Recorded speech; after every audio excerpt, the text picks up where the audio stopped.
Ezekiel Dachomo. I welcome you. Thank you very much. Thank you. God bless you. Viewers. Welcome, welcome. Amen. Amen.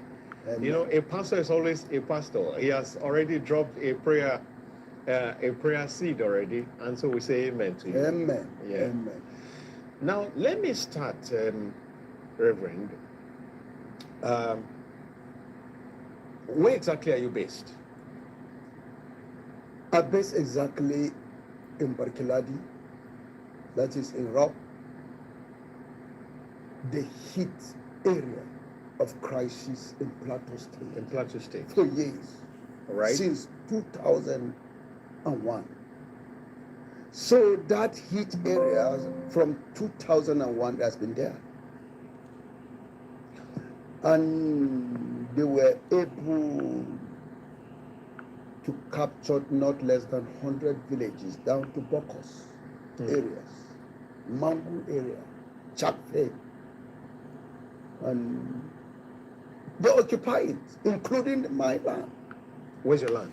My land, my inherited land of my your own land, my own piece land. Of land. They have built houses on it around Bangay area, off from Gwawareng in Riom district. That's Rim. Riom they occupy that area. As you just enter inside, as you're entering inside Plateau State. It's a Riom. From that is my local government. Where you have ferry number. Ferry number from Riom, you got ferry number. Then you got to Cruise Science School, the highest point in the highest way to form and all that. Yes, on the way to form ferry number, you go to form, and these are all our terrain in Birom land. And you move down to Gashis, Fan, and the rest of them. All these are Birom land. All right, what has transpired? You've seen a whole lot of killings. No, I've seen it. Oh. And these are unprovoked killings? Let me tell you, I've seen cold-blooded killings? I perform and support mass burial, different type of burial, not less than 70 times. 70? 70 times. Even my wife say, Kai, this thing is more than 100 times. I said, I just put 70 times. Of different persons, different. The one that I can verify, I've not forgotten. I can lead people to the great site, dying silently. What was the offense? The offense, what was the offense? Is land grabbing. They want to grab the land. They want to subject Plateau State to become Islamic. That is the real agenda. Caught me anywhere with instances. When they enter a village, they call Allah. Allah Akbar. Allah Akbar is to call people for worship. It's a call to worship, yes. And today, Allah Akbar is to call people Fulani terrorists for killing. To kill. There's no village that these people will enter without calling Allah Akbar. They know I'm saying the truth, undiluted truth. And this is what is happening. It's religion. No. You have been reported as saying that the killings is targeted, is genocide against Christians. Absolutely, 100%, not fractional. They have systematic approach. If we talk about genocide, what is genocide? Exactly. If you hear the government are saying there's no genocide, they look stupid for themselves. They look foolish before the whole world. They are laughing at them. They bring disgrace to us. We love the government. We are proud to defend the government, to stand by it. But look at what they have done.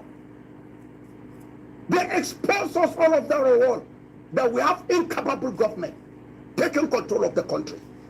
What is genocide? Genocide, based on definition, certain acts committed with the intent. I got this word clearly when South Africa sued Israel in International Criminal Court. They say an intent of eliminating the Palestinians. And intent, that is genocide. And they won. This is what they gave them. They stick on it, they rule on it. It's an intent to eliminate the Palestinians completely. That is an intent to eliminate a particular to destroy tribe or group. Look at certain are committed with the intent to destroy in whole. We have seen it in Nigeria with sample of Christians in the rural areas in Borno, Meduguri, Gaza area, where Christians are densely populated. They have bastardized them. They kill who they can kill. They destroy who they can destroy. Sometimes on Sunday, they will go to a village. They will discover that the people are in worship. They will surround the church building and lock the church. Bring gasoline, petrol, because they work with all these materials. The Boko Haram. They will set fire on that place. Come and see, lives are burning to death. I saw that in Plateau State. They did that in Yarwan Shandam. The church was set ablaze with people inside. Inside. They burned to death.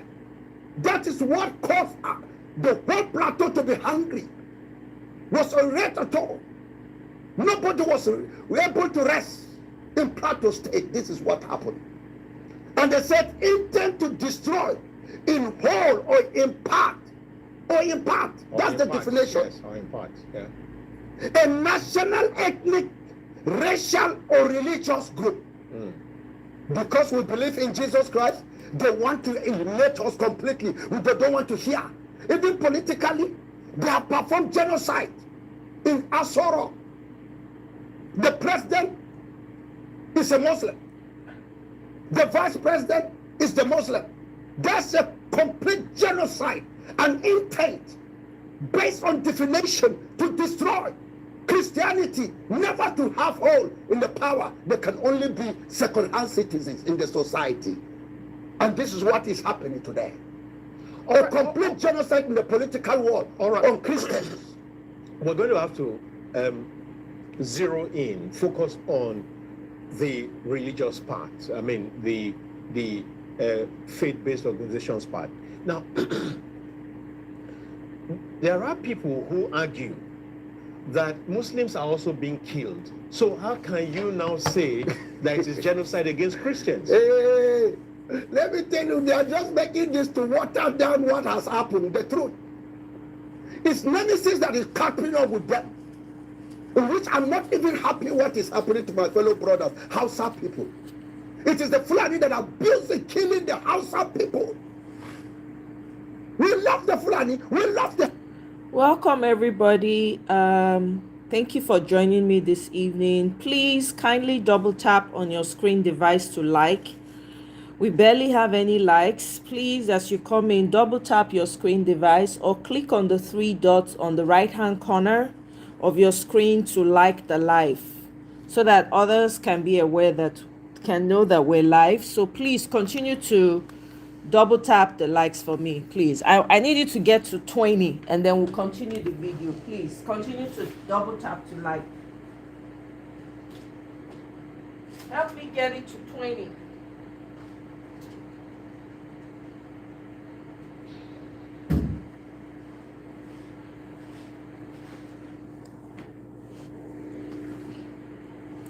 Please continue to double tap to like. Help me get it to 20 and then we'll continue the video.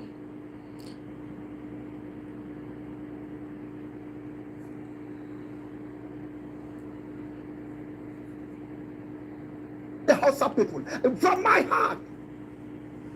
Even in crisis, I hit Hausa people. I hit Fulani people in my house. Over 35 people in Bukuru, opposite Bukuru Stadium. In my house, I gave my church building, they performed Salah in that church building. And I spared them until when coffee was relaxed.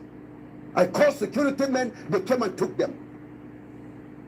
And why is it that they say that even Muslims are also killed? Yes. That's a disgrace to Nigeria. The government tactically disgrace us all over the world. Okay, Christians are also killed. And Muslims are being killed. So Muslims are also killed. That has shown their irresponsible government that cannot protect human life. So you know, Christians are being killed, Muslims are being killed, but it didn't do anything to spare life. You are very wicked. The government is very dangerous, evil, satanic. I want them to save the Muslim from being killed, to save the Christian from being killed, but they are not doing it, and they were able to use it to defend themselves. They look stupid before the whole world, and they will not succeed. They will not escape. For saying there's no genocide, they will never escape the ruling that is coming up from the higher norms, from the kingdom of God, the creator of heaven and earth, will strike on them one after the other after they have left the office. All right. We will need to calm down. No. This is block. As I'm talking, you are referring me back to the burial. I've seen deaths. I've seen women being killed. I've seen pregnant women teared down by swords. The Festus, when we arrive in the morning, we find the Festus outside. The instances are outside. What does that Festus done? Can they come out with a clear conscience and say it's not a genocide? Why is it that sometimes if you want to videotape it and the security will arrive that morning after the mayhem has been done? And if you want to record it, they will say no recording. Security. They block us from recording what is happening.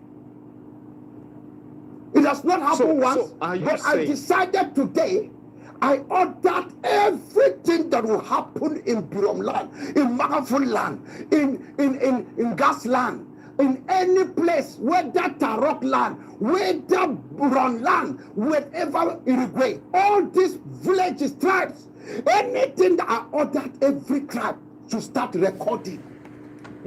What is happening? So at least there can be some evidence. And today there are some that have their recordings on handset. They are gathering and forming a media outfit today. Like this one, they were able to look at this. This is a mass burial. A whole book. And somebody will come and say, this is a mass burial of this place. Special analysis of attack on Birom community in Rob district. I'm the chairman of Rob district of Church of Christ in Nation. Rob RCC, Regional Church Council, which include FAN. Look at the report of FAN here. Look at that of Dogonawa. And I've not got the report that is coming from Mushereland. Come and see how Fulani troop in and baptize villages. I've sent report. They have gone there. And the report are coming. I'm going to pile them. If it means for us to go to International Criminal Court, we are going. Reverend, I see that you actually have experienced something that's quite gory, and that's why you are speaking like this. And I want to believe that this is understandable. You have talked about seeing pregnant women shredded, torn, with the fetuses outside. Well, let me ask this question. When those incidents happen, what does the security do? What does the security do? Security, is there no security intervention? You see, when I spoke about this, the security make a press release.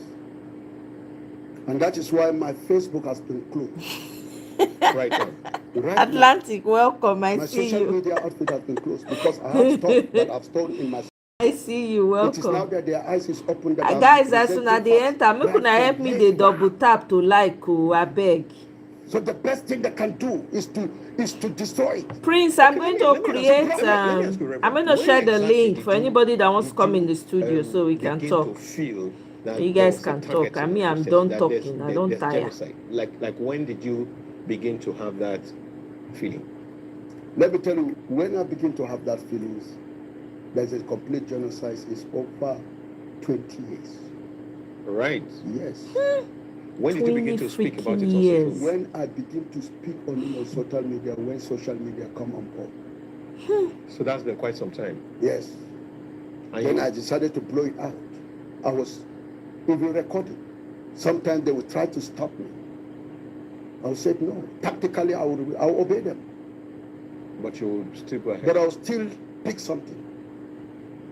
And in a recent state that the distance of it, but we have. Thank you, Atlantic. Thanks for liking. That we are piling it to now those to who haven't liked, please make una like. Oh. We are gathering facts from different communities that are bringing from Plateau State. Even Kwampan people are arranging their own to those that have enhanced it. They have this, let them bring it out. We are going to bring it district by district, tribe by tribe. Then from there we'll know the decision that we can take. Because yes, so my brother, we know there's a bias by telling us this matter, we need to stay on it. If you see how the thing they do me, because you don't know where they're going to hit next. But now they have to shine a light. All right, now, aside from them asking you people not to report, what positives have the presence of security achieved in those instances? No, there are instances that are achieved, and that's the truth. They will stop them from killing us. All right, there have been such occasions. The bad one, when they come to kill us, when I put our youth gather courage to follow them to their place, the security will block. You will see our youth rolling on the ground crying. Coming back home, dead people are there. To pursue the enemy to their territory, they cannot. Because of the barricade of the... Because of what they have done. I was saying, why can't they block them before they come to our place?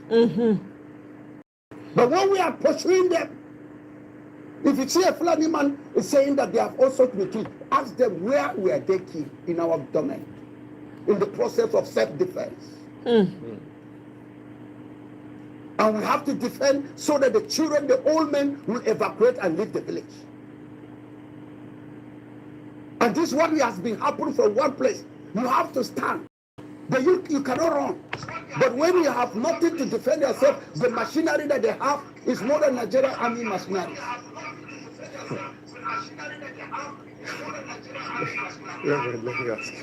Let me ask. When you say it's more than the machinery of the Nigerian army. Sorry about the echo, guys. You see sophisticated weapon. I don't see it in the Nigerian army. I don't see it. But maybe it is there in the armorer. But they didn't bring it out. I have not seen it. But the one that they brought, I don't think Nigerian army has, because I have not seen them testing their own. Now, are you suggesting or are you thinking that the Nigerian army or the Nigerian security personnel are in cahoots, are complicit in this matter? Because from what you have said, I'm saying when they come to attack you people, there's no hindrance. Let me tell you, but when you people want to at least they will stop us. Yeah. And this is normal to call anybody from any village, they will tell you this is a story. Let's go for fast finding in villages. People are there. They will testify even more what I did not say here. There are things we keep. So I said we have been silent for years. But we have seen the agenda is going worse. Since the issue of Muslim ticket is on board. We have seen her. We have seen her sleep outside, inside the room, sorry. We sleep outside. Any male child must sleep outside. As part of the security... Because only women and children will sleep in the house. Is that part of the security arrangement? That is what we are for self-defense. That That is the undiluted truth. Go to any village. Okay. Let me ask you: are you saying in those places you have mentioned, Barkinladi, Fan area, all those places, Bokos, Mangu, are there no police stations? Are there no police personnel? Are there no soldiers? The problem is that when these people are coming, instead of them to stop them, you know, the only thing with somebody is banned with his AK-44, rocket launcher, machine gun. If they are banned to do Nigerian army, police, all the security cannot do anything until they receive order. Why can't they do anything? Is it that because the number? No, the number overshadows not because they have been waiting for order from above. They'll be there looking at you. They have their weapon. They have their weapon, but they cannot do anything until they receive order. This is a normal thing. Okay. Let them prove me wrong and let us go down to Plateau State and gather tribe from tribe. They will tell you more than what I'm saying now. Guys, please continue to double tap the screen to like. For those who have liked, thank you very much. Please, we have to keep the likes going up. Please continue to double tap your screen to like the live, or click on the 3 dots on the 3 corner to like the live. This is interesting, because I do not think that I don't think that a policeman needs any special order to tackle crime that is happening in his presence right away. Let me tell you what happened to Christopher Musa, the chief of defense staff, when he declared make a press release, and he said he has given an order. You are there to protect community. When you see any person misbehaving, you don't have to wait for another. You don't want to wait for order. That statement cost him his seat. So you guys hear? That is why CDS lost his position in the military. After he gave the statement that if you see anybody, don't wait for an order, deal with the person, they decided to remove him. So somebody will come here and say Fulani headsmen, Fulani terrorists are not holding the APC government by the jugular. Somebody will come here and say Tinubu did not make any type of deal with the terrorists. Guess what? The interview that Adiola gave with that man, what did he say? That's the deal that Tinubu made with the Fulani terrorists. That's why he's quiet. That's why they have so much power in his government. That is why they had to let CDS Musa go. Hey! The truth has come out too, clearly as day and night. You see what truth will do? Truth will exalt a nation. Lies will tear it apart. That's what we're experiencing. Chief of Defense. Please continue to double tap the screen to like, I beg. They'll overlook it. But this man took the boldness to give that order. That cost him the street. Tinubu remove him. Well, we can. So they are gambling with Nigeria. That's in the realm of speculation. We can't really. We don't have. We know so now they fear journalists. It's okay. Just let the man but talk. One thing we have everything. They know how. That's why they lock my Facebook. I download everything. I keep it on my page. When Christopher Musa make that press release, it's open all over. And when I heard him saying this, I have to gather the whole news, their leaders, and say, you see, this statement is going to cost this man his seat. Because Boko Haram has infiltrated the government. Bam. If anybody will say anything that will touch their members, even Gumi make a statement. Look at what Gumi says. That it is his children that are in the bush. They will not want somebody to kill his children. So they know he was gambling with Nigerian government. The Boko Haram, the ISWAP. So you come and collect money from this side and say he's negotiating. They are committing dialogue. What dialogue with terrorists? I imagine Abacha saying, I won't forget, he said, any crisis that lasted when he attacked the Metasini, he said any crisis that lasted long, the government has a hand in it. Now, so do you think, I've asked that question one way or the other before, do you think that this government or previous governments or governments under which this problem didn't seem to get dealt with, do you think that those governments were working in concert together with these people? There are things that I will not say here. It's not everything for the public. The stomach is to keep the stops. All right, okay. But I'll just bring the flammable part of it.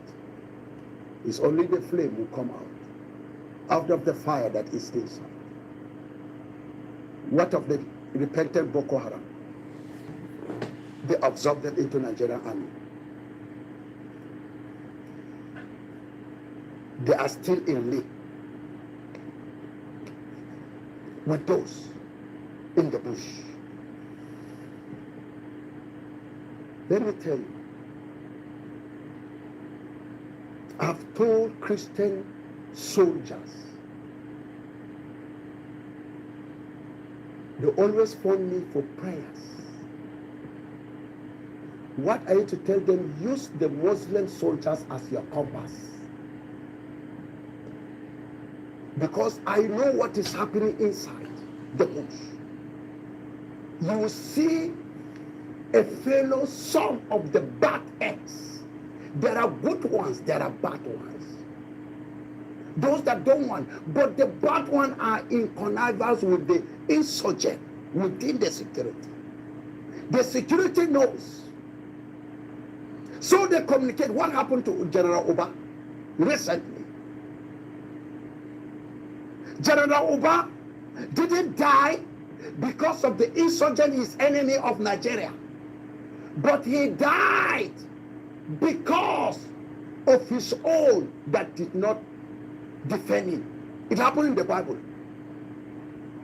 When Saul gave an order, when David gave an order to Joab that Uriah, because he wanted to hold his wife, Uriah should be placed where the war is hotter.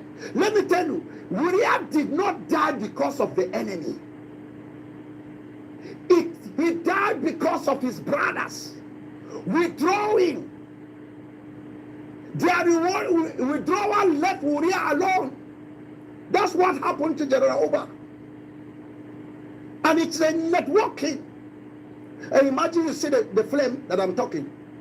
If General Oba is let me tell you, had it been the insurgent, the Boko Haram are Christians that killed General Oba, there's no need for God, Chief of Staff coming out. The general saying out that, please, we are begging you, we give you some time, you should drop your weapon and repent, they will spare you and do not do that. We are going to strike. Did you hear them striking anywhere? They know the game. We have to pray for them, and I'm praying for the security of Nigeria. But if it is a Christian, as it happened in Falz, what happened? Mistakenly, my brother, the 2IC to the commandant, second in command, there was a real connection that led to the man. He came to my house. Is it they call him the RO? I forgot the name.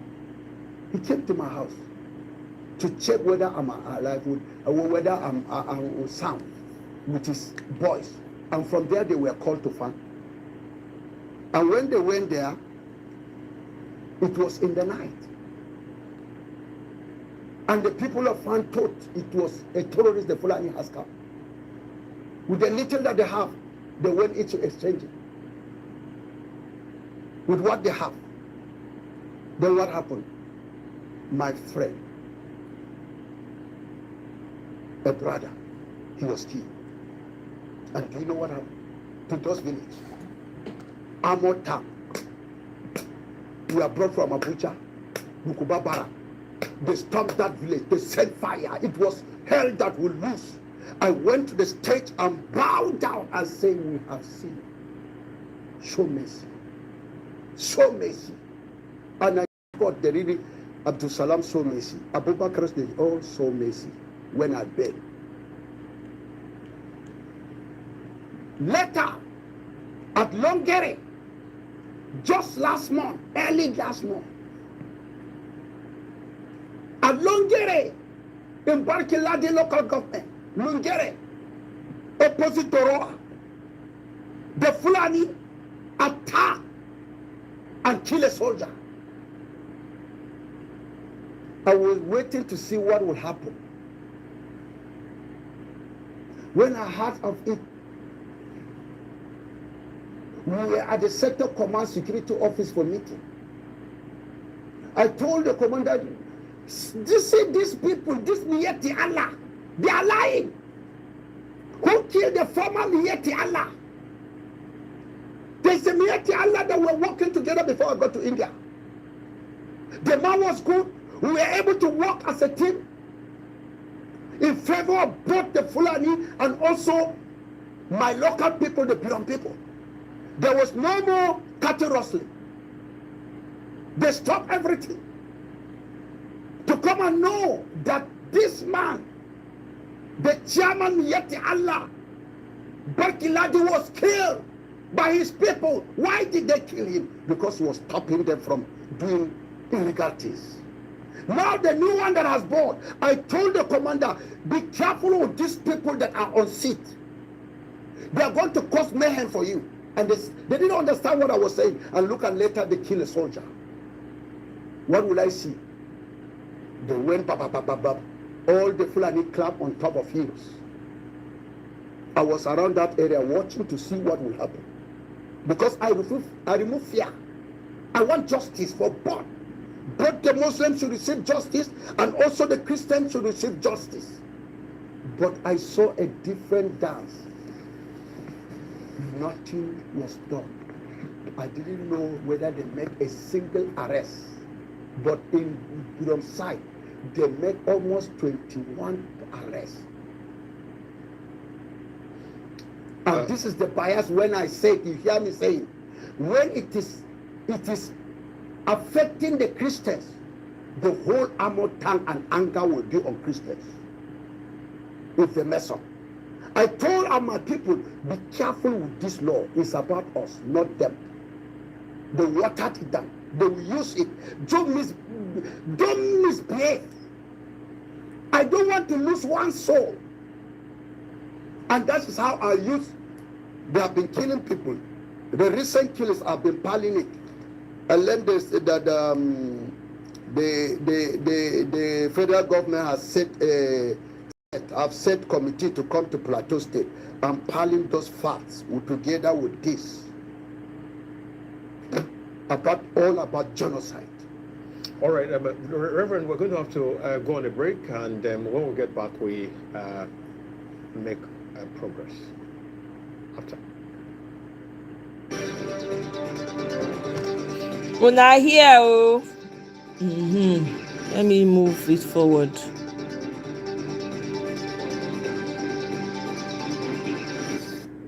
Your opinion. Let's have your takes. And so, you did talk about land grabbing at the beginning of this talk. Yes. What makes you think that there's some land grabbing agenda? It's very violent. Like just in my village area. You see, they're trying to eliminate Warankam. Who is Warankam? Danka. It's a village. Please, Reverend, we have this call. Hello? Guys, please continue to like the live. Welcome after such a long while. Dudu, how are you doing?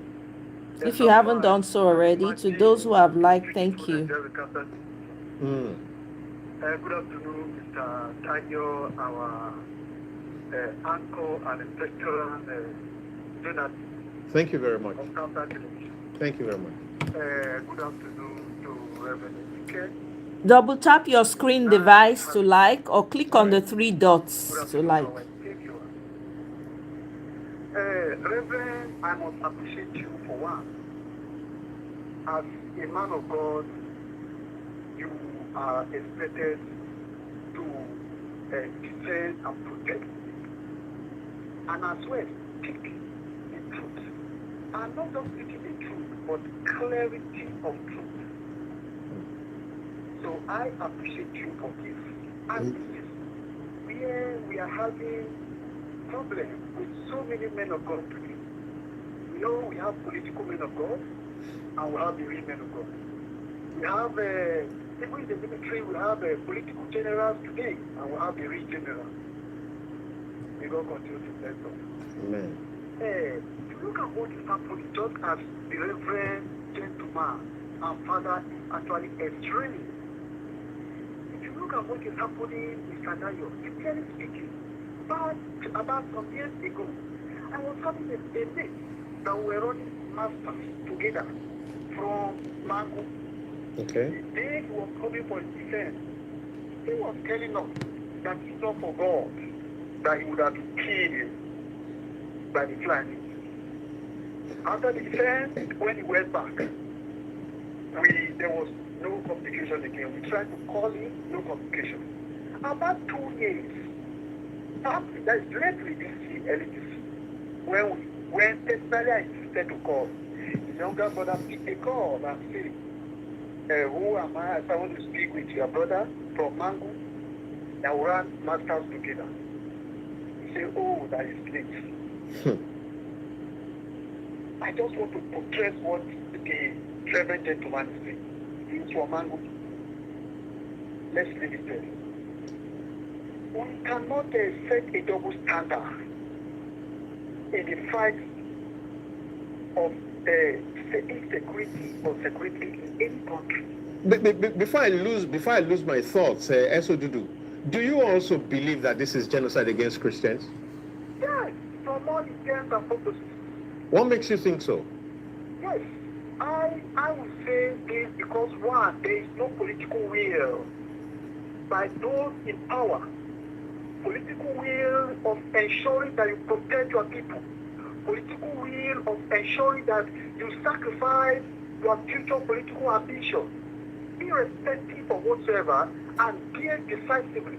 If you are being affected by what is happening, you will never say there is no genocide. Look at, let me start from Taco, where the General Tiwa Gandhi is from. He was advising Nigeria, the Nigerians should protect themselves. If you are living from Taku to Bali, from Taku to Galuka government, it's up to 60 kilometers. Within that stretch of the road, all the communities have been wiped out. Then what are you saying? Then go to Saudi Kaduna where the former chief of defense. So are you suggesting that those communities that you say have been wiped out, they are all Christian communities? Yes, the communities are predominantly Christian communities in Taku local government. And do you think that that's the reason why they were attacked in the first place? That they are Christians? Mr. Dayo, you are a veteran journalist. Let's call a spade and not a farming implement. You see, this is where we are having it wrong. The people that are actually carrying out this attack, are they Christian attacking Christians? The answer is no. This is where we must speak out. And our leaders are not doing anything. Because why?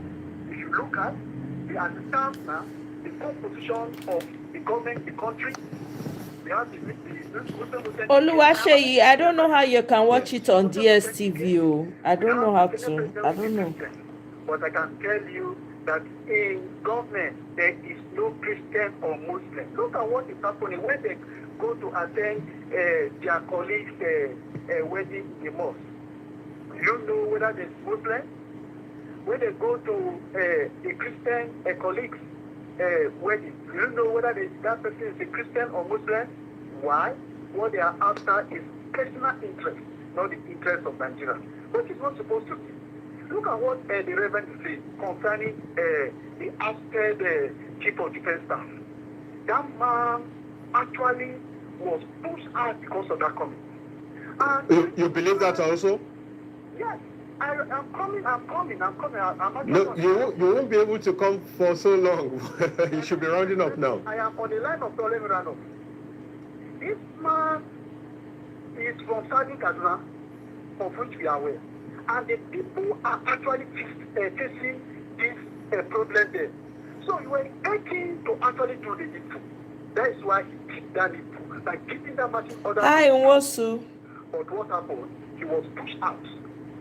And that is why we are not getting it right. The politicians must do the needful. If they don't do the needful, we are not going anywhere. And Nigeria should as well begin to clean their voters' card against 2027. We cannot continue like this. They go continue to bless Qatar television. Thank you very much. Thank you, Esodudu. Wow.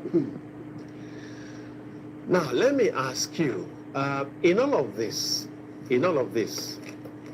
are you not afraid of reprisals? Are you not afraid that because of this campaign you have been championing, that you could become the target of attacks? Already I'm a target. Exactly. As you're looking Who at is me, down I look at needs myself fear as a no target. fall. And waiting fear now As they worry if- all of as now if for it that don't happen. Nigeria. And I'm going to do that for my children, for my next generation. Exactly. That there was a time that somebody was able to speak. Bam. Desmond Tutu in South Africa was able to speak. He stood for his people to death. Until God helped him, Mandela was removed from prison. So why not somebody sacrifice himself? Bam. You see what is happening today. Whether we like it or not, I'm running away from that question that I will come face to face with God. God is going to ask me, Reverend Ezekiel Dachomo, where is your brothers? If you see that question coming, it means you have killed your brothers. It means you have not stood by them. It means It's the same question that was asked, was it Abel or Cain? they ask a Cain, Cain. where is your brother? Where's your After he brother? has brother in Genesis chapter 4 verse 10, where is your brother? All right, let's take this Today call. God is asking us, where is our brothers? Wow. Hello? Especially the politician Christian. Hello? Hello, good afternoon. Good afternoon. This is John Omokova-Mole. I'm calling from Benin City. Welcome to the From show. Edo State in Benin City. Welcome, John. Thank you. I will just say my own part of this Nigeria genocide debate. I must thank my dogged Reverend who is on the studio. It is my prayer for you and the Catholic community in Benin City that God who sees the heart of men and our Mother Mary will stand for you to be able to finish this fight. Non-government that we have today. Just on Sunday here, I went for a party. A friend of mine came from the north. He's a soldier. He came. So when we are going, I asked him what. Jaye, welcome. Oh. You know what he told me? No. To shock you. No. You don't Go ahead. land. Welcome. I beg, help me like. Party order. Let me mute this mic. Mute this so I don't talk over it. So you guys don't get upset with me. Guys, please like the live if you have not yet liked. Double tap your screen device to like. I know some people don't understand. That's how, YouTube is kind of funny like that now. So if you double tap your screen device, it would like automatically, or you can click on the 3 dots on the right hand corner to like. You can share, subscribe if you haven't done so already. Jaye, welcome. Oh, now the matter we do, we move. Oh, we nobody they sleep again. We must conquer am. Oh, I beg. So here I am. Welcome. Continue to double tap if you haven't done so already to like the live. But if you have, you don't have to like again. Because if you like again, it will remove the like. So if you've already double tap, don't double tap again. Yeah, so please continue to like for me. Say, let the president just give a marching order that they should kill these people. He said, under 3 days, the story will end. So I want to use this opportunity to beg the president of the Federal Republic of Nigeria to give a marching order. Is that suggesting, is that a way of saying that that order has not been given? It has not been given. He said, the guy told me, he said they know them, they feel them, but they cannot kill them. Just take the president now to announce tomorrow that, or although this order, he should just give an order that any military officer they should keep bandits. The story will change. I'm telling you. The story will change. I'm John Omoye. I'm calling from Benin City. You see, we hear these things happen. We don't know how it is until he knocks on our door. And we don't want it to come this way. We are watching them. People are dying in the north. People are dying in the west. People are dying. Please, he should give a marching order. He should give a marching order, and they will carry it out. In 3 days, bandits, the story is gone. Thank you. Thank you, John. Thank you, sir. God bless you, sir. All right. We have about 10 minutes to go. And let me ask you. Thank you, John, for calling. The line is still open. Please do feel free to call in. It's 08029938365. Now, so you believe that the security people are not doing enough, just like what John has just said, that they've not been given the right orders. You believe that? Absolutely. I don't blame the military. I don't blame the security. They've not been given the right orders? They have not been given. Even if Tinubu will give them marching order, it will be watered down. Because the it will be watered down by junior officers within the system? By the generals. An order from the commander-in-chief? And generals. All right, let's take this. Major order rankings, they watered it down. Hello? Hello? Hello, yeah? Yes, I am Peter calling from Jos. All right. I want to really salute you. And at the same time, I want to really salute the Reverend that is the guest there. Thank you. Thank you very much. In fact, the truth is, God is going to bless the dockedness in Reverend Ezekiel Dachomu. Because we have longed for God to write someone who can release such kind of words or bring such kind of encouragement to the people of Nigeria. The truth is, my brother, our government has failed us. The truth is, we on the plateau and some part of Nigeria, we are being held. And the truth is, the government should sit up to their responsibility. That was why we went to the poll to elect them.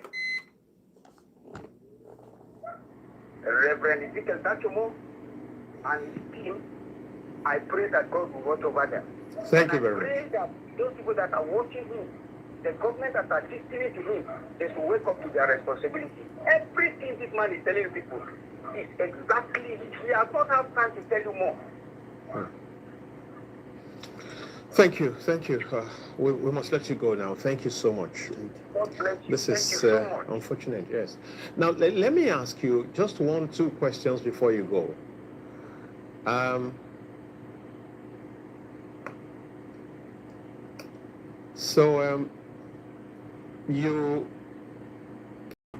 asked you before, do you have any form of security? First, I have form of security first from heaven. From heaven. Because the Bible says in Psalm 34 verse 7, I'll put my angels in charge of you. They have been trying to kill me. But I tell my executive governor, despite he knows that they have put money on my head. The Islamic terrorists, they have put money that the first person to kill me, they will reward him. All right, Reverend, let's take this. Hello? Hello, good afternoon. You're welcome. Yemi Asaju is calling from Ilorin. Oh, go ahead, Yemi Asaju. Yeah, it's good to have you. Hello, sir. It's good to have you. It's good to have you. I can hear you. Yeah. Abraham, you will not die. Amen. Oh. Yes, by the You power are of fighting Jesus. a just cause. And I want to assure you that all Christians and all peace lovers in this country are with you. Thank you. You have started a good cause, and by the grace of God, you are going to end it. Amen. This fight you are fighting is not for your sake alone, but for the sake of all Nigerians. We shall continue to support you with prayer. Amen. The Almighty God that gave David victory above Goliath will not abandon. Thank you. Hello, are you there? Thank you. I think we have a problem. Okay, hello. There's a network problem. He's still on the line, but we can't hear him any longer. All right, so now let me.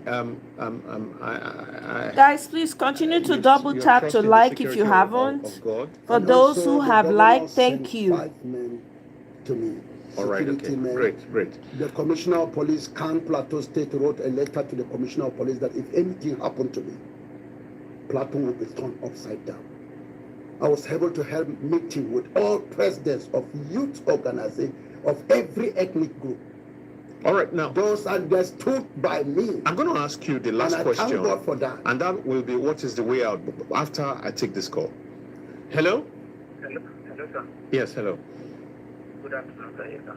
Yes. Yes, sir. My name is Abiodun calling from Sophie, sir. Welcome, Abiodun. Go ahead, please. Go ahead quickly. What's happening? Hello, Abiodun? Network. Well. Or something is going wrong somewhere. Well, we don't know. We don't know. We don't want to make any allusion. I say, oh, something is going wrong somewhere. Look at my Facebook, my internet, they have been blocked. Now, for the last question, I told you the last question would be what is the way forward. Now, you have a catalog of people who have been buried and all that. Is there any compensation that has been in any form? Look at dead people. Look at it. Those that were able to keep records for us. Look at it here. Look at a young boy. He's not among the genocide. His blood, they blow his blood. They put his knife and cut his neck. A young boy. If I should take you to this, look at the houses. No, you would need to turn it that way, this way. Yes, this way, to the camera. To the camera. You see? Look at it. A woman and her child. All of them dead. They killed them. It's not a genocide to Nigerian government. What a pity. A disgrace. And look at young, innocent boy. They tear his stomach completely with swords. A small boy. Look at, if I should show you this, look at mass grave. We gathered the corpses in one place. All right, now, I'm asking, is there any compensation that has ever been made to any of these families that lost? There's no any compensation. Nothing. Nothing. Nothing whatsoever. Nothing. The only compensation that I say they have done is to bring rice, to bring blanket, to bring spaghetti, and the rest of them to come and alleviate people from hunger. And that is all. For the immediate need. And we thank God for that. I thank you. We received that from different organizations, Catholic churches. We received that from EQUA, from Baptists, from other churches. All right. There's little or no compensation. Now, is there anybody who have been held responsible and prosecuted and dealt with for this? That is where the problem is. The language normally is on non-government. The language that the watered down is farmers, herders, crashes. Gosh. To tell me, people that are in the village, someone doesn't have a farm around that place. He's working, the government doesn't have time to farm. and they follow him the night and butcher him, and you still say farmer herders language. It's both a statement of watering down Bam. that there is no genocide. It's matter of, that is how they are comfortable. Let me tell you, let me blow a undiluted truth that is coming up. Most of you see, our elite citizens in Nigeria have alone themselves in occultism. Speak. They are Preach. in hierarchy government. They are in different sectors of civil life.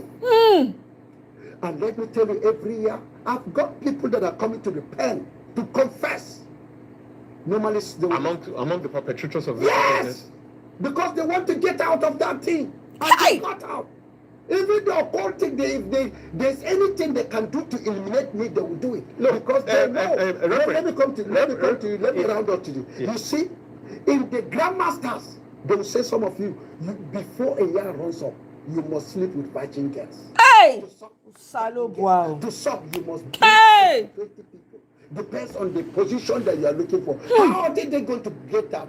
Is to sponsor terrorists to go and invade a village and emulate, and they will dictate that this is the blood that we have brought. Now the election is coming. No death is coming. Hey! Omo, wetin this man talk is damning, no? I'm not shocked. I'm not shocked at all. Hey! Oh, Kokoko. Nigeria is in the belly of the beast. Hey! Omo, APC is the one that has brought this evil. Hey! The same Tinubu brought Buhari. So now wash my hand, I wash your hand. So they are intentional to bring bloodbath to Nigeria. Bye, every single day.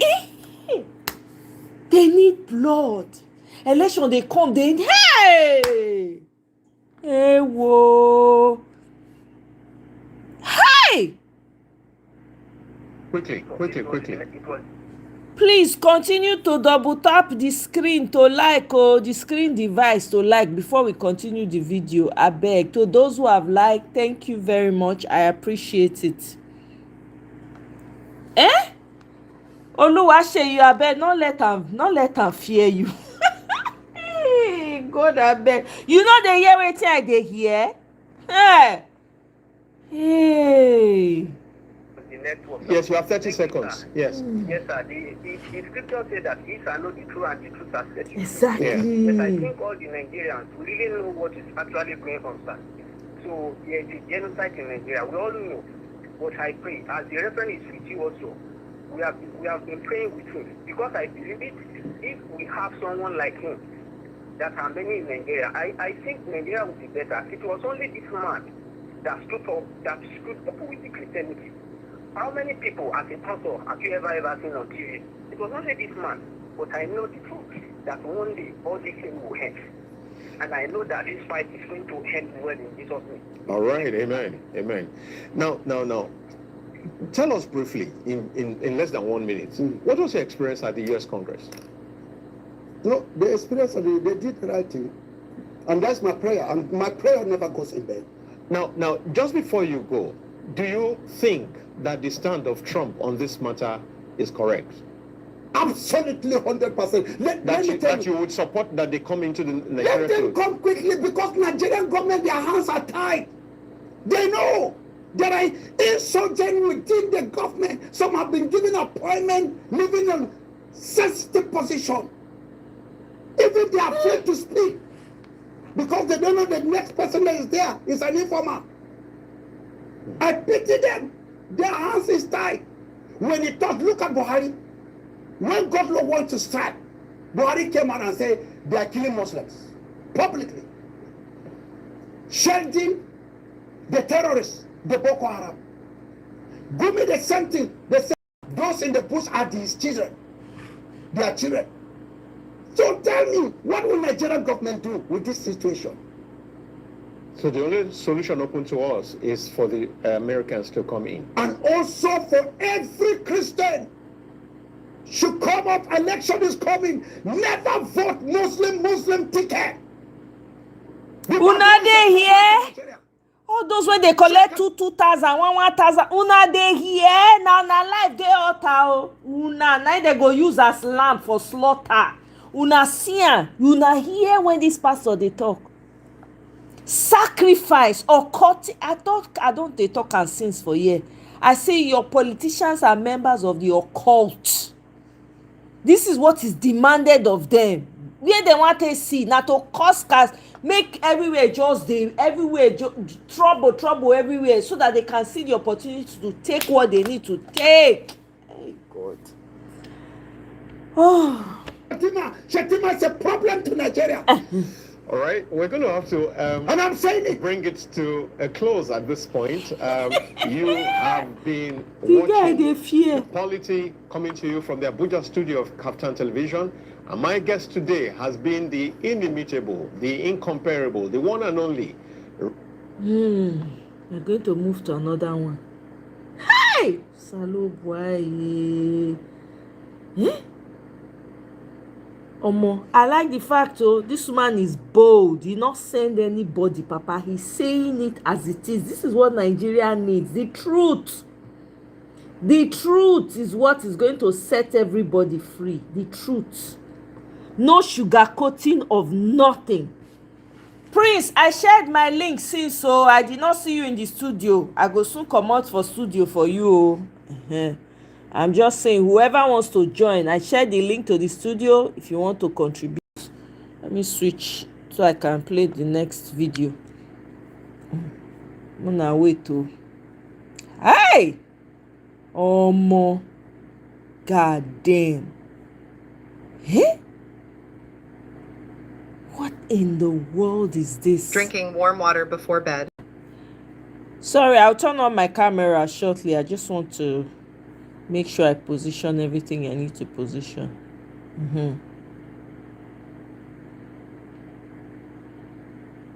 Has come as just a trigger or a key to unfold so many things to us Goza Christians. Otherwise, we have been locked and then live in like a fish in the well, so to say, for so many of us. Only few of us that have known what is freedom outside Goza, and they have been staying outside Goza, know that in Nigeria there is freedom of equality, there is freedom of religion. Otherwise, growing up in Goza, throughout your life, you now know that you are just in a cage and you have signed a verdict that being a Christian means you are not supposed to have any position, your political position, you are not supposed to have. In fact, even going to secondary one, when you are you bear Christian name, especially me, my name didn't come out, and I scored as one of the best students during my primary school to secondary one. The name wasn't there simply because I bear Christian name. So we grew up in such a society, knowing that following Christ means sacrificing all for those that are not Christian. Privileges belongs to them. Leadership belongs to them. Jobs belongs to them. Enjoyment belongs to them. If you are a Christian, you are to live a life of down and then, seeing them as your Lord also, so to speak. I thank God that my father joined army early in age. He has to go down and shout on top of that headmaster, if my son's result hasn't come out, you will know that Kaki no be leader. And the next day my name was there. So we grew up in such a society, But few of us who were able to leave Goza into the society, the bigger society, Nigeria and international, knows that human rights warrants that everybody is able to exercise his religion, not in Goza. So that's the kind of life we grew up with. And then, Boko Haram now,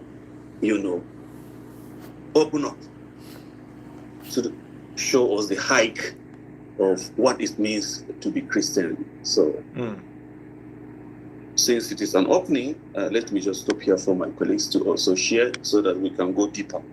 Okay, thank you very much. So now that we have you, Gavs, Katia, please, are you able to then unmute and give us your opening remark, please? Yeah, good, sir. Good evening. Go ahead, sir. Can you hear me? Yes, I can hear you. Can Go you hear ahead. me? Yes, we can hear you. Go ahead. Yeah. Yeah, what Reverend Ayuba said, I think there's nothing to add except how it has been implemented over the years. Growing up, just as he said, I knew that once you decide to become a Christian, it means you have forfeited certain privileges. Hi. I remember my father, who was part Did any of you know this in Nigeria? Wow. Told me that, okay, you want to be a Christian, you are on your own. You want to be a Christian here in northern Nigeria. I said, well, I will continue to be a Christian. I think this is the type of life we were brought up. Let me recall something. In 23rd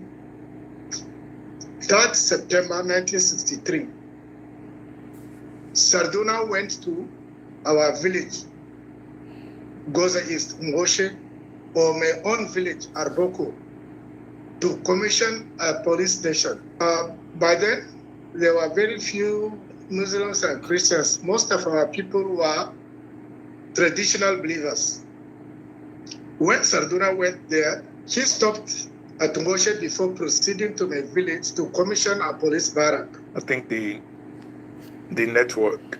Anyway, when he comes back, Alizaki, please, if you don't mind, take the position now to make your intervention, please. Yeah, thank you very much. I see this real privilege. I grew up seeing myself somehow as a second-class citizen. Oh my God. Not because of anything, but because of the faith. The first shocker, the name Ali that you see in my name, is not the name that my father gave me. Wow. It's different from my baptismal name. It's different from my the birth certificate.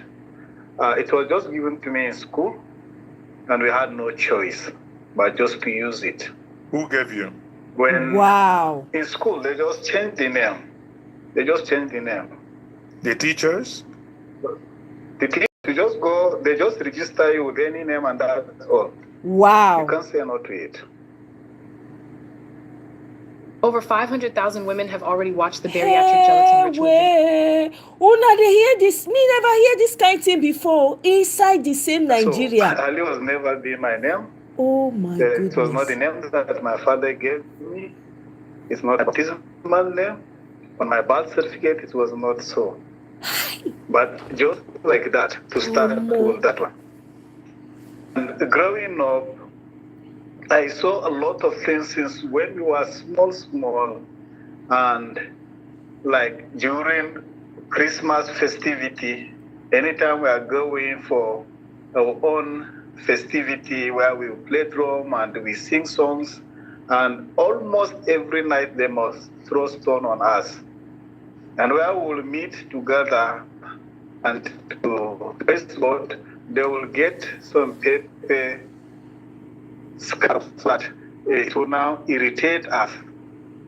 In that order, we grew up in that kind of an environment, hostile environment, where you see yourself as if you are second class, you are nothing.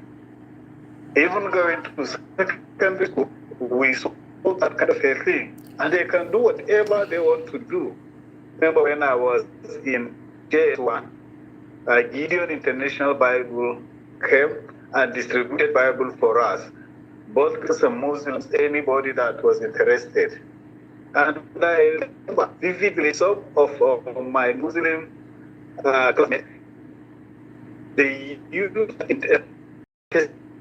by Gideon International, they used the paper. Even to say anything silent or do anything to their own sacred book like that. And they were not even punished. It was just normal. My sitting mates when I was finishing primary school, right in front of my eyes, still a very small girl, was given, and that is how she was married. Like that. You could not say anything. I still remember I was in secondary school, a retired military man. His wife was removed from his house and given to another man who was a Christian, became a Muslim, and was given to him. And nobody could say anything. We grew up in that kind of environment. 1991, 1992, I faced threats, death threat, where it was even, they sent letters, wrote everywhere, they want to kill me because I was a Sunday school teacher trying to teach children in school. And there was that kind of a threat. We grew up in that kind of environment as if you are nobody. You don't have an identity. You don't have anything. God damn. You can't even say anything. Even in school, you can't say anything. In government, you can't say anything. So it's not that the thing started now. It has been even before I was born. Wow. So what is just happening now is just a reflection of all that has been happening.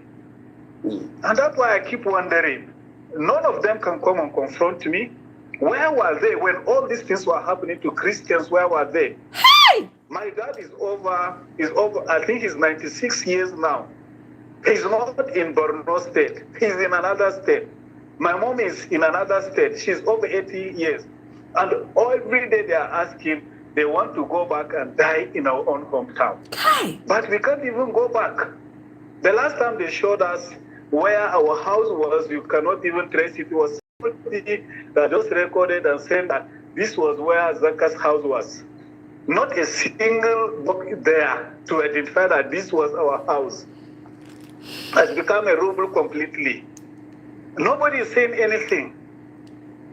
Where were they when all these things were happening? The target was not even on general people. The target was Christian. And to me, I'm seeing that it's just that God started answering our prayers. It is even in the Bible where the enemy, they start fighting themselves.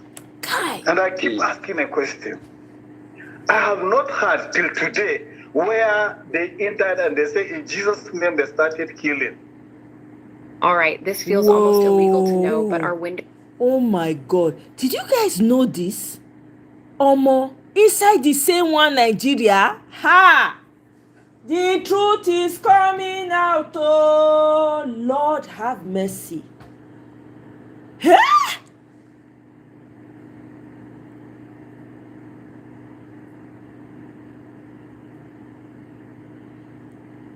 Takashimaya, close your mouth and get out of my comment section. Close your own mouth and get out of my comment section. You don't have to be here. Are you okay? For my own life, make I not free do it I like. Get the hell, you get the F out of my comment section. Kind of bullshit talk is that? Kind of disrespect is that? This is why Nigeria is in a mess. Una go enter person house. Una no dey sabi respect the host. That's what Fulani terrorists are doing. No vex, kill you there. Rubbish. Interrupt which tension? I dey play the video because of you. I beg get it. In fact, take you out of here. Something they worry you now. They worry you. Must be out of your freaking mind. Why be listening? If you don't know how to respect your host. Bullshit. Make I not shout. For this kind evil when I never hear for my life, make I not shout. Rubbish. I'm trying to deny what is happening. Why can't they bring out clearly? So let us dive into the details. Okay. There will be a time where we So can talk about exactly. Let's dive into the details. But before we do, Gavs just came back, and I'll ask him to unmute. Wow. Now, Gav, something is very striking here. I asked a very simple question. and for three of you to do your own opening, remarks, however you want to open your remarks. But it is striking that three of you started your remarks with injustice and suppression that's been done to you. That's how you've started. Basically, the marginalization that you've grew up with. But sitting and I'm listening, and Gavs, why I said I want you to speak on this. Before I get into the question, but on the general note of the things and the experiences you've had, and looking at your CV, you retired as a former director of the National Directorate of Employment. You are a Christian, you are from Goza. So how come in the midst of all this, how did you then get to that position, and what were your experiences? If you may take 2 minutes for that, please. Oh, thank you very much, my brother. Do you hear me? Yes, I can hear you, sir. Go ahead. I can hear you loud and clear. Yes. When I passed out of primary school, I went to secondary school outside my local government in the northeast. It was called Northeastern State then. So when I graduated, I proceeded to university. When I finished, I never wanted to go back to Borno State. Before I finished, Borno State was already created out of Northeastern State. So I decided to take up federal appointment, knowing fully well what was happening in the state. When I was working with the National Directorate of Employment, that place was established to combat youth restiveness. When I was working, then fast forward, if the organization I'm working for, was to stop youth restiveness, then I found myself in 2006, this thing was happening in my state. The killings, the Boko Haram started doing this. Dele, welcome, welcome, sir. The director said, why don't you go and ask these people, what do they want? That was the former governor of... Please double tap the screen device to like the show. Double tap the screen device or click on the 3 dots to like. Your best friend, Abubakar Ibrahim. Because I was working there, I was in charge of our office there. Then we started discussing, calling their leaders. Hi, Uncle P. That, look, what do you want? What they told us clearly, what they told me clearly as the head of that organization is that, look, these people that, let me tell you how the Boko Haram. This video was created by AI. Were they?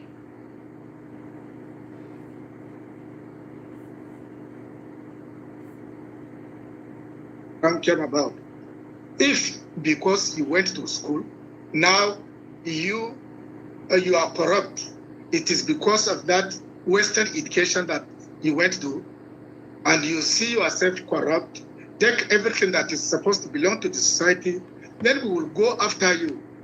So at that point, it was not looking like they are the Boko Haram. It is the other people in the civil service who are using Western education that are Boko Haram. But they are calling themselves Boko Haram fighters. So this is my experience with them. I continue to dialogue with them, and they continue to tell me, look, we are not after ordinary people. Until when the politicians understood that these people will stop what they want. So the politicians now turn around and demonize them by saying Boko Haram. Well, the actual thing, it is those who are working in the civil service trying to get everything to themselves that are called Boko Haram. That is, it is an abomination to have certain things that are supposed to go down to the masses, and then you call it to yourself and your family, and then you come and show off to them. So they will go after the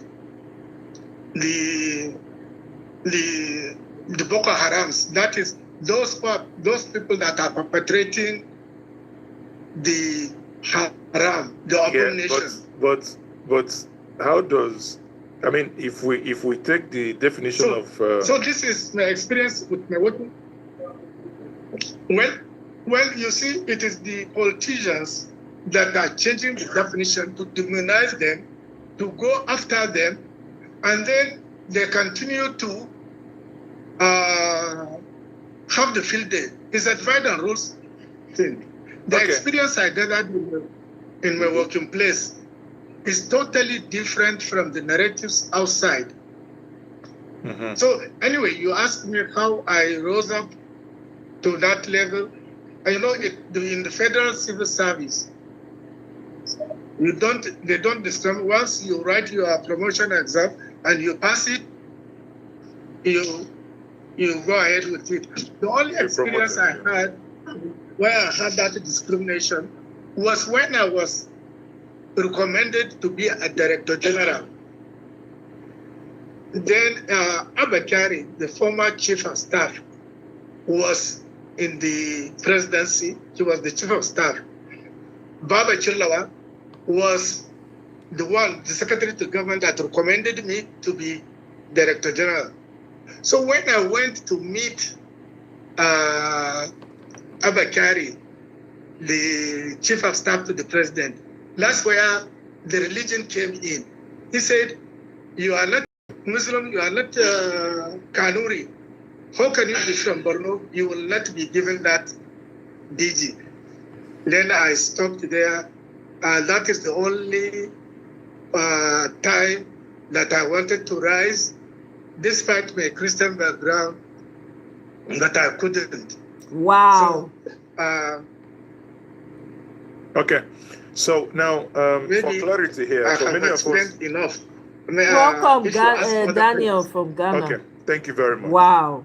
I think let me quickly, Ali Zaki here, for clarity's sake, for those some of us who are not from Borno State, is Goza a subset of a tribe? You know, like in Borno, we know we have Kenuri, right? Is Goza also a subset of, just like Kenuri? So is he also a tribe aside being a community as it were? No, Goza is a local government, is one of the local government. I think with 70 different dialects and languages, completely different. Sorry, you broke away there. How many Welcome, Olamide from Ojodu. I think. Greetings to you. You people should be careful out there. Okay. So, for instance, if I will speak my own language, which is of the Dr. Yuba may not even understand, it's completely different. Okay.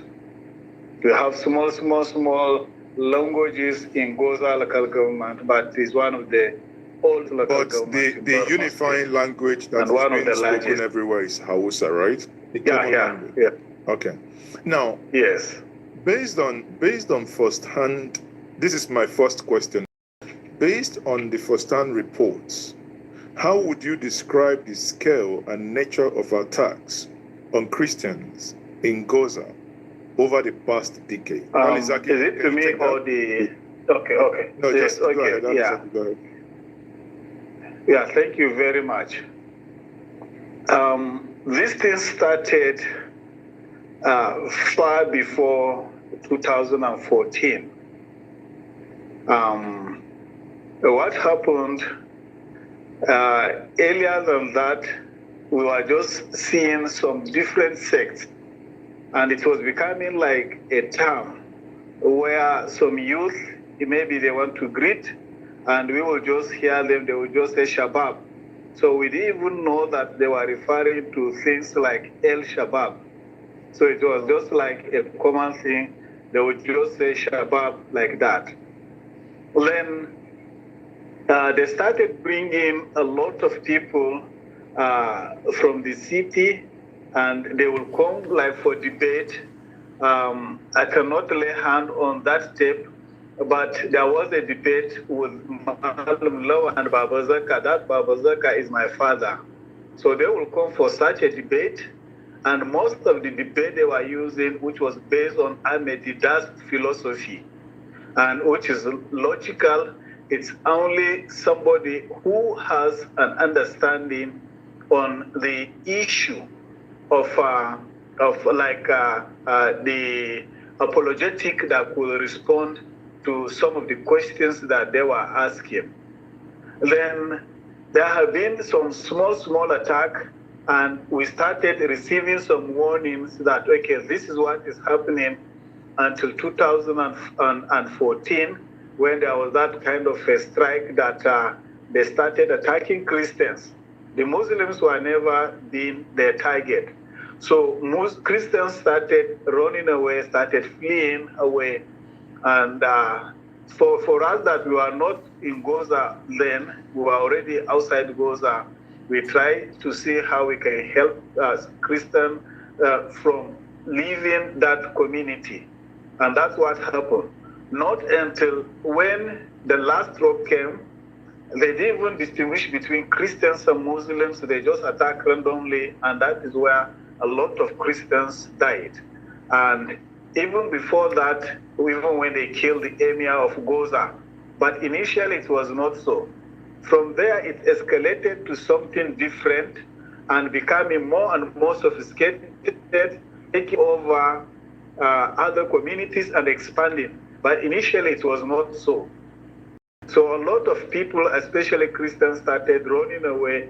Most of them are in Cameroon and other parts of the nation. So, just as a understanding question here, why do you think Emir of Gaza was killed? Was he not a Muslim? So, a Muslim cannot, if you're not a Muslim, obviously you cannot become an emir, isn't it? Okay, Gabs. Okay, if you answer that, Gabs want to say something as well, just quickly. Why do you think he was killed? Yeah, Daniel, exactly. Can talk. Okay, so Gabs, go ahead.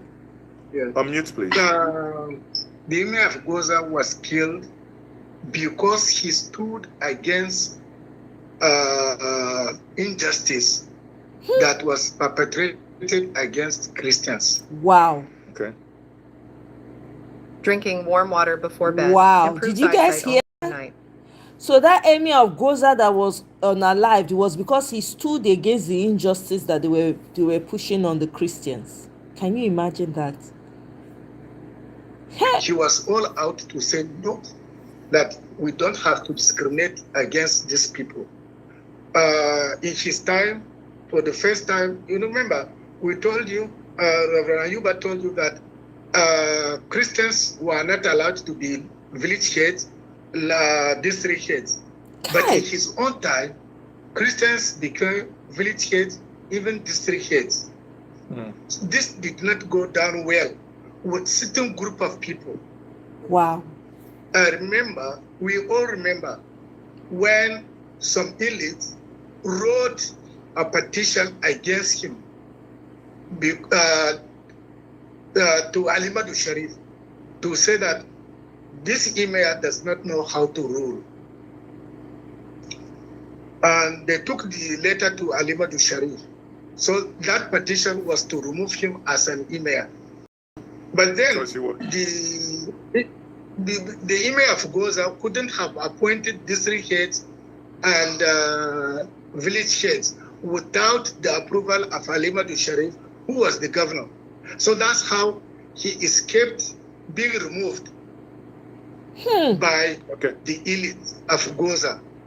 Then, they were still harboring it until when this Boko Haram thing came. Who knows how they did it?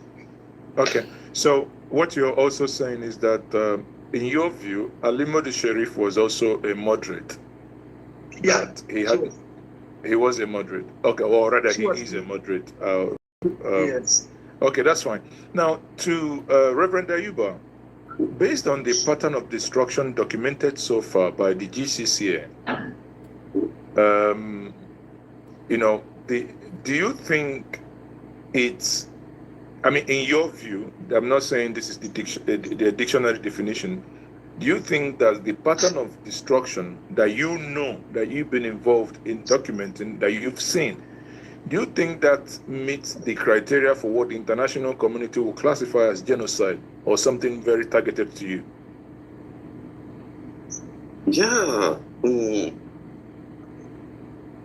because most of the villages that hosted Christian community have been wiped out completely.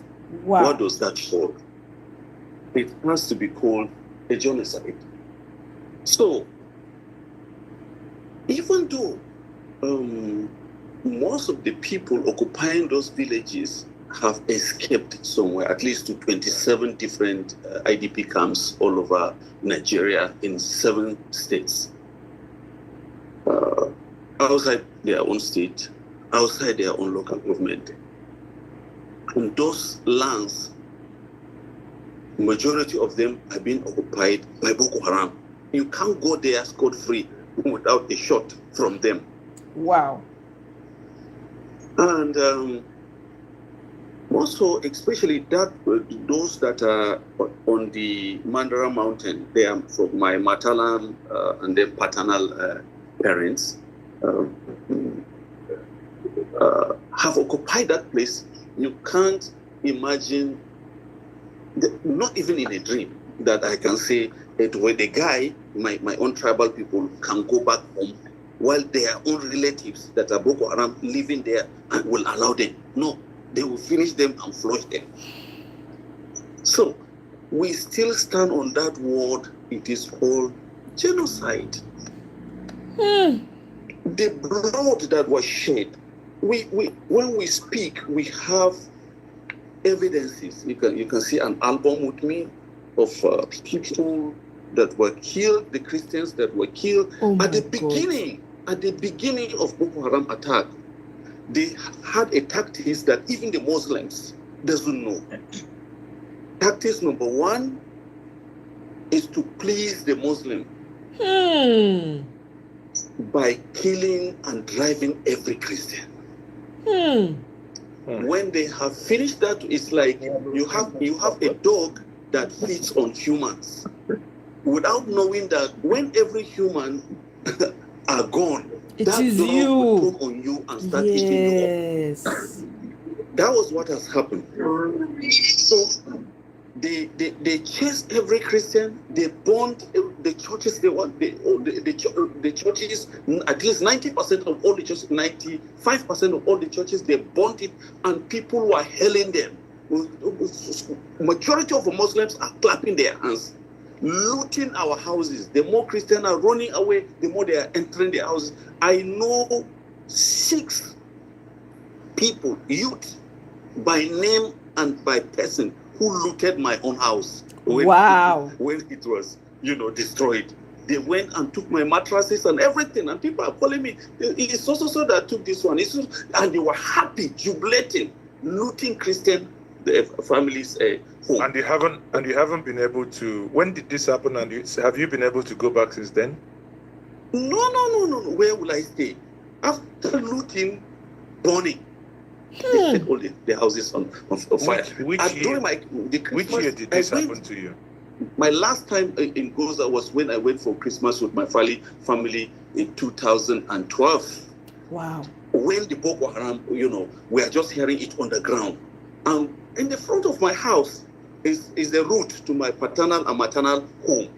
And those our relatives that are living uphill, working in abattoir in Maiduguri, were converted into Boko Haram.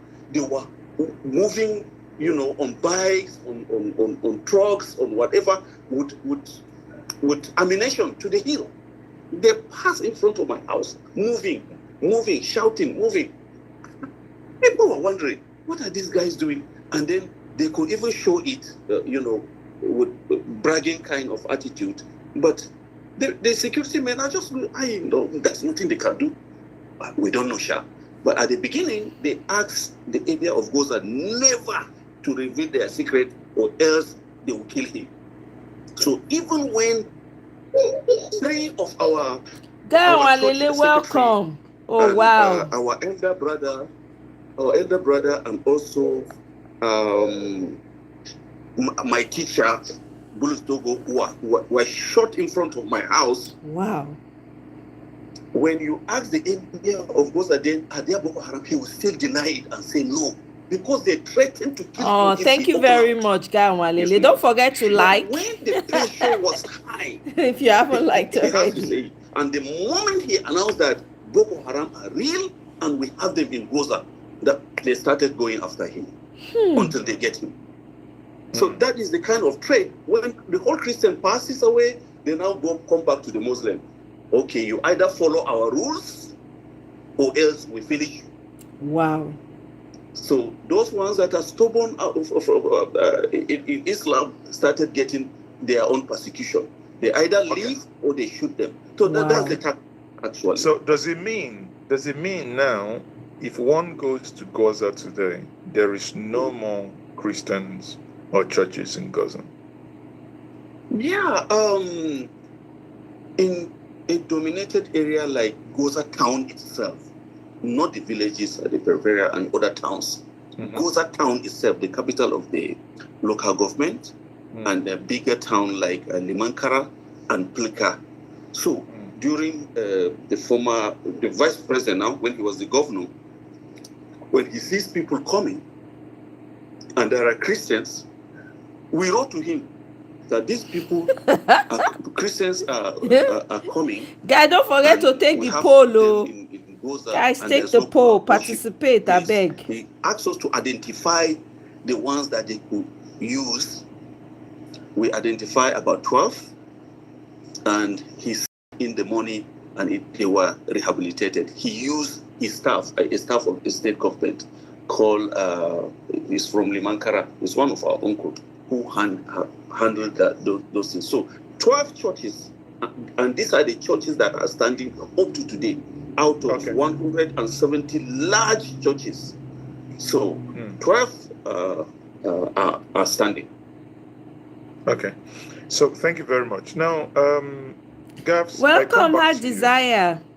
And I think, listening to what John Ayuba said, to you I will ask, what specific events or turning points marked the escalation of the violence experienced in Gaza?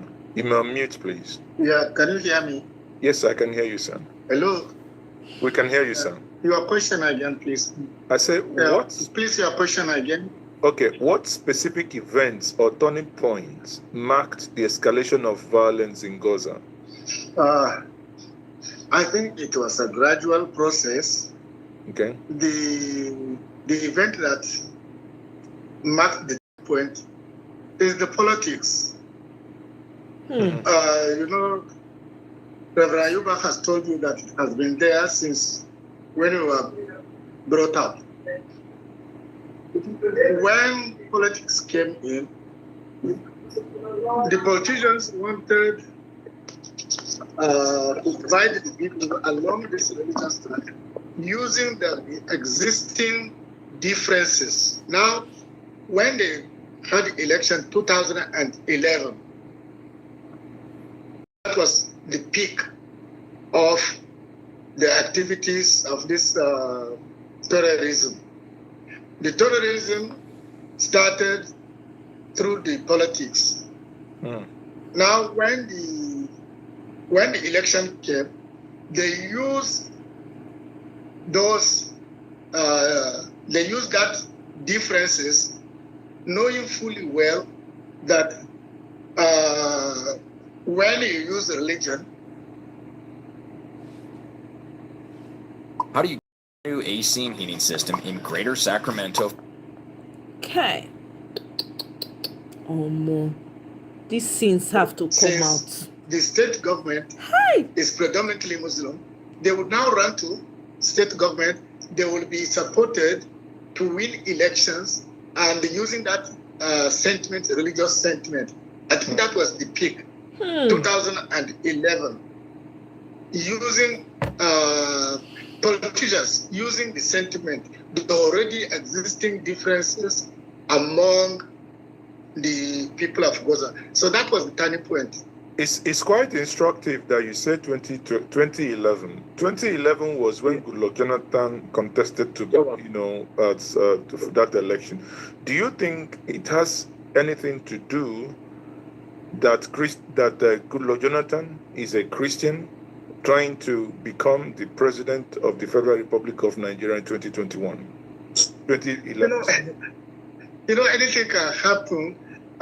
We could hear, okay, why is this your Jonathan that you have voted for? Like I was telling you, the politicians started using the religious sentiment. Naturally, the Christians voted for Jonathan using this divisive position. So they would say, where is that your Jonathan? Let him come and salvage you now. Let him come and rescue you now. So that was how it was. Then one of the politicians, Reverend Yuban knows from his tribe, went even to abduct his own people who are not Muslims.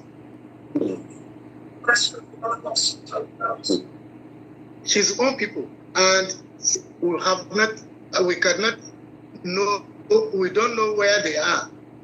2013, I think 2013, they were abducted from the village. So to us, we will not know what is it all about. Is it the politics? Okay. Is it the religious sentiment? That is.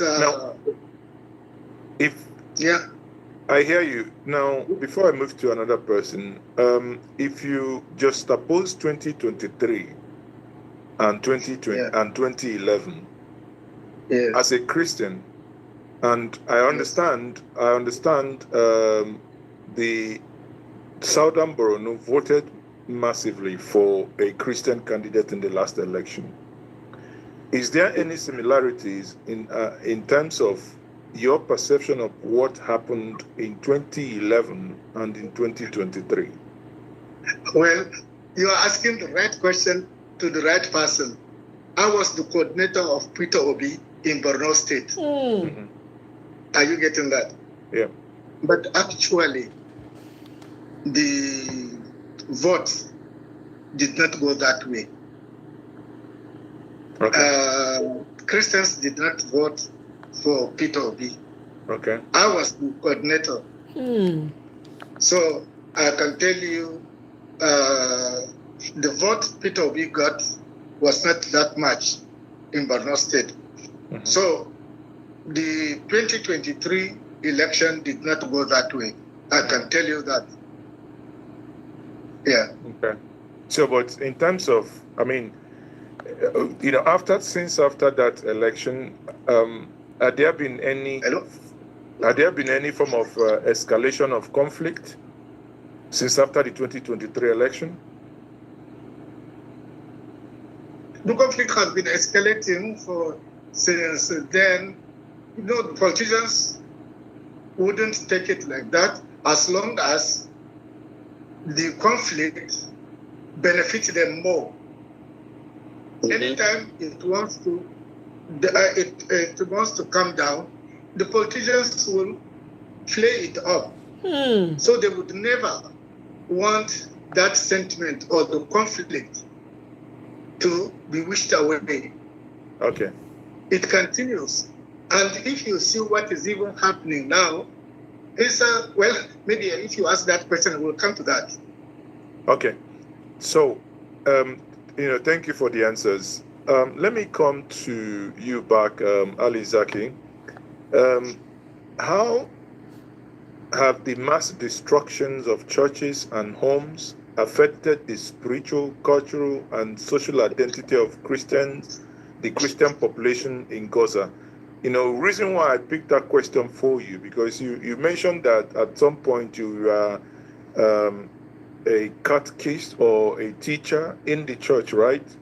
So, as someone who is deeply engaged and involved in this, how has this mass destruction affected the people of Gaza and the Christian population?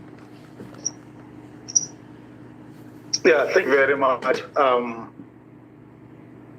Now, currently, last week I was asking the community that is in the eastern part of Gaza, which is Moshe, apart from the Gaza town, Pulka and Goshe, these are the major places where they are. And I was trying to follow up to find out, okay, what is happening? How many Christians are there? Of all the number, more than 10,000 Muslims are there. And of the Christian is not more than 103 households that are there among them all. That's one. Two, we have lost everything. I just gave an example. If I cannot identify this was my father's house, because they have completely destroyed it, leveled it completely. You will not even know that, okay, there was a house there in that place. Two, if at this age, my father, who is reaching 100, because of age, he's blind now, he cannot even see, have lost his ancestral land, cannot even go back to his own land. You can see the effect that is having on them. Anytime he calls me or my mother calls me, they will say, please, we don't want to die in another man's land. We want to go and die in our hometown. As a son, how do you feel? It's somehow very difficult. Now, apart from that, so many of our people are now scattered all over. And even our language is going extinct. My children cannot even speak our local language. And so many of them that could speak when they come out, they can't even speak. And what will happen to that language? That means it's becoming extinct. What about our culture? It is. I have seen some people, because when they learned that I was on the plateau, and they were seeking for help for a safety, over 4,000 of them came to Plateau State. They cannot even go back. Over 60,000 are in Cameroon. What will happen to them? What will happen to their lands? We can't even identify it again. What about all the houses, all that we have worked for? We can't even identify. We don't even have a history. All our pictures, because we left it was at home, and my mother could just do the best that she could. She buried them. After 10 years, what happened? It's completely lost. We don't even know how, like social media, maybe everything like that. What happened? Some of our documents are completely lost. What happened to it? It's completely lost. Hi. We have a lot of issues that it's not just an issue of identity that is even affecting, even in our spiritual. Some say that since church will not help, some have even resolved to go back to the traditional way of the country so that they can now get themselves, which is affecting their faith. Some mentally they will never be stable. So when the parents were killed, so they know who killed so person. Like my mother can count all the numbers because she was in the village. And even when she was threatened, being an old woman, traditionally, Why she did, she removed her hair, her scarf. Her hair is completely white, which is in our culture, a woman would not do something like that. And the next thing she was to do was just to remove her clothes so that she would stay naked and said, now, what do you want? This is the truth. And they knew it. She was even looked on how they will kill her because she has some truth.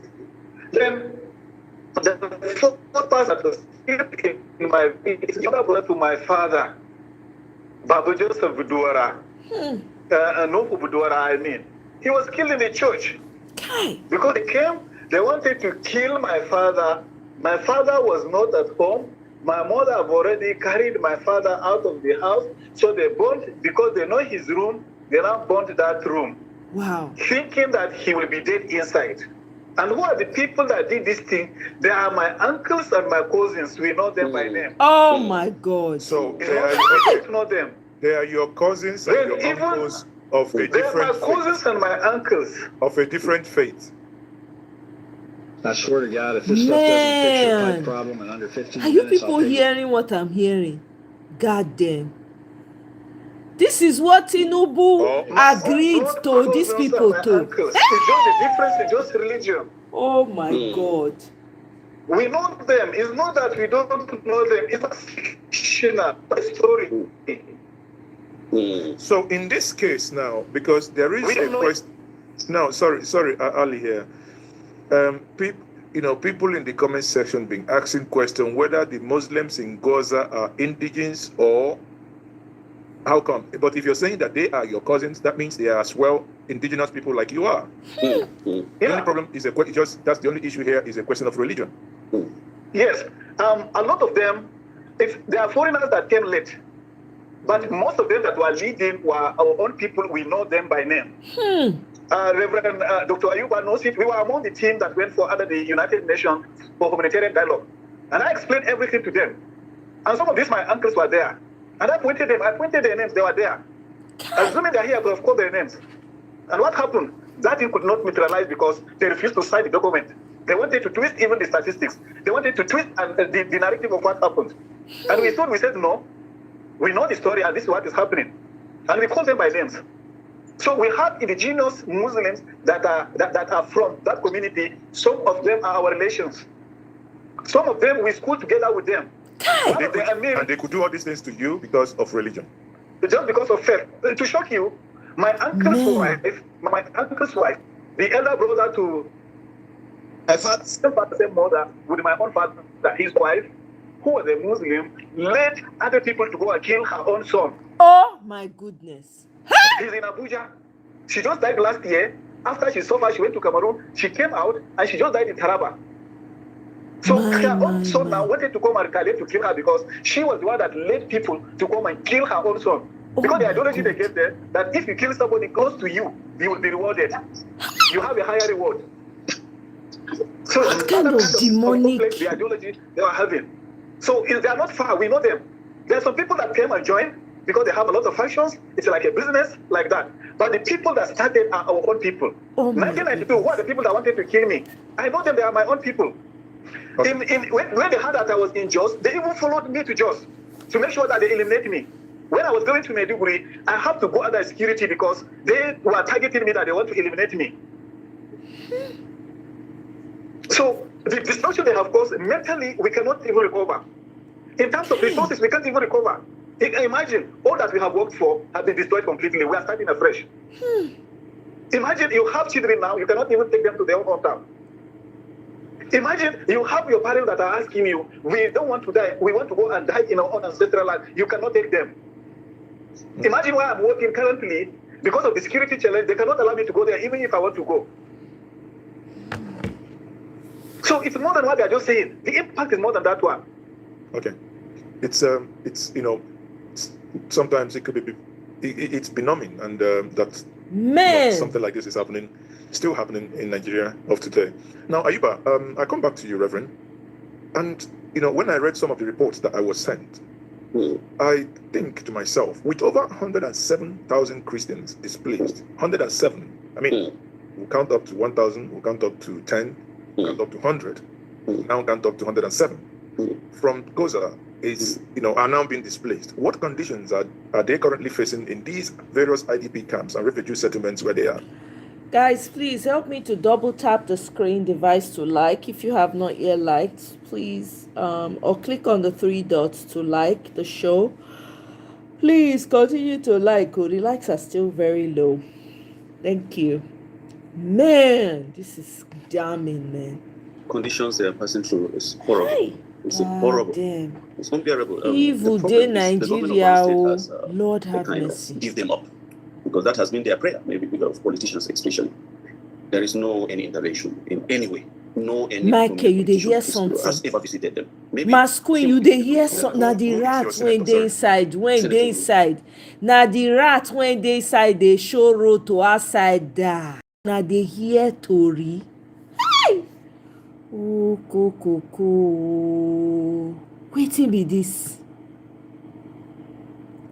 For the same country, na this kind mayhem they happen. Ha! Alin Dume. Okay, he mentioned some of it, some of those horrific. So he's even as spoken as he is, he's not making any form of intervention, especially those in the IDP camps. No, he doesn't. And at the beginning, we're thinking now that Boko Haram has dealt with both the Christian and Muslim, since they now made Maiduguri as a sample ground, a camp was formed, and lo and behold, in the evening, all of them queue to take meal. And the Christians are putting their dishes. They say, no, this is a Christian. You either Islamize yourself, otherwise there's no food for you. Wow. In the IDP camp, in the government IDP camp, they shouted and called us, this was what is happening. We either Islamize or else there's no food for us. We rushed and create an IDP camp for ourselves. Say, now that you left the IDP camp of the government, we're not going to give you anything. And the governor made sure that no any organization will go directly. Which governor was that? The former governor and this current governor, especially this current governor, has former governor international intervention to go directly to IDP camp, and it has to be given to him. Hold on, Reverend. When you talk about the former governor, you mean Kazim Shettima, right? Kazim Shettima, political. So hold on. So Shettima was aware that Christians in the IDP camp were not being fed, and you guys came together to open up an IDP camp for Christians, and Kazim Shettima told you guys that he was not going to sponsor the Christian IDP camp. Of course. Are you researching dental implants? There's a lot of dental offices that'll talk about doing their teeth in the day process. He made one move when politics or what you call election was very close. He decided to send some grains. But when Zulum came, he shut every door. He shut every door. If you are not in government camp, we're not going to give you anything. Wow. And if you are in government camp, you have to Islamize. So was that also a policy by Zulum or overzealous workers? Those that are threatening for the change of religion within the camp are overzealous people. But Zulum's fault was that he knew these are camps belonging to Christians from Goza, but he could not reach out with any help whatsoever. And all the IDP camps that we have all over the country, 27 of them, Zulum has never visited one, except the one in Cameroon, the refugee camp. He visited to evacuate people of, Kanuris. His own tribal, whatever. He was able to do that. And then recently he sent some people. I don't know whether it is playing politics or so to Goza people that please, the governor has sent us to tell you to prepare to come. Are you willing to withstand Boko Haram? These are the languages they are using. They say, what kind of language is this? Have you prepared ground for us? We are always willing. They said, anybody that wants to come, you should fill the form. Thinking nobody will fill the form. 18,600 fill the form out of the 56,000 that we are having. 18,000 decided to fill the form. Up to today, no one says anything. So let me understand something. Before Zulum, we had Ali Modi Sharif. That's when they started. Goodness. And Zulum was before Shettima was Ali Modi Sharif. So between Ali Modi Sharif and Shettima, now Zulum, what effort do you think they have made to ensure that those in the IDP camp go back? Now, in your considered opinion, do you think what is happening to your people in Goza, do you think government is using it as a way of as a means of getting foreign aid with no intention to make sure that your families and your relatives go back to their ancestral homes? Yes, in Goza, houses, skeletal houses of Christians were there, including mine. None was rehabilitated. Wow! But all of them were occupied by who came from other towns and villages and now occupy our houses. So you mean most of the houses that people are living inside? course. Where will the Christians whose house are still standing within Gaza town stay if they come back? And the other towns outside Gaza have been destroyed. Where will they come? Now, some few villages that the governor will just go and carve out their land and begin to build houses. 250 housing units, 250 housing units. 3. He is now doing another 500 housing units. He will just send a message that please, tomorrow he will call and if your village is in that area, you will not have to get the information and your IDP camp is in Taraba. He will now announce this night that tomorrow houses in so village that are built will be distributed. Before you leave Taraba and come, they will now say they have already finished the location and keys were given to people. You that are owning those land have missed out. And most of these people that are missing those houses, all of them are Christians. Like I say, only 3 Christians, I'm still reiterating, all these housing units that he has constructed, only 3 Christians that we could say, yes, they have the key. Only 3 from 500. Hey! 750. And then the next 500 that is coming out to make it 1,250, we don't know what will happen. There is no equality. There is no justice. Man! A village that is containing Christians, when you develop, call them, let them take over. A village that is containing Muslims, when you build it, call them, let them take over. We are not jealous of any other religion or any other persons. But give us what is belonging to them. If you don't want to republish our houses, what of those villages that you are building? Call the owner of the villages, let them take over. Do it one after the other, so that we can cover. We now know that we have a leader who is willing to hear us and who is willing to welcome us. Otherwise, they are pushing us every day out. That is the biggest problem we're facing. God damn. So, if I may just add, for instance, so that we don't forget, when I look at the list, I don't know if you remember, Dr. Yuwa, I look at the list of the people that are saddled with the issue of returning. And most of them, they are not Christians, almost all of them. I don't know if I've seen one Christian. No single Christian. Yes, apart from that one, some of them, they are even allegedly accused of being part of facilitating the issue of this Boko Haram. Of course. So how will you involve people like that? There is a standard rule. If we are talking about transition or restorative justice, there is a standard rule governed globally. He's not following something like that.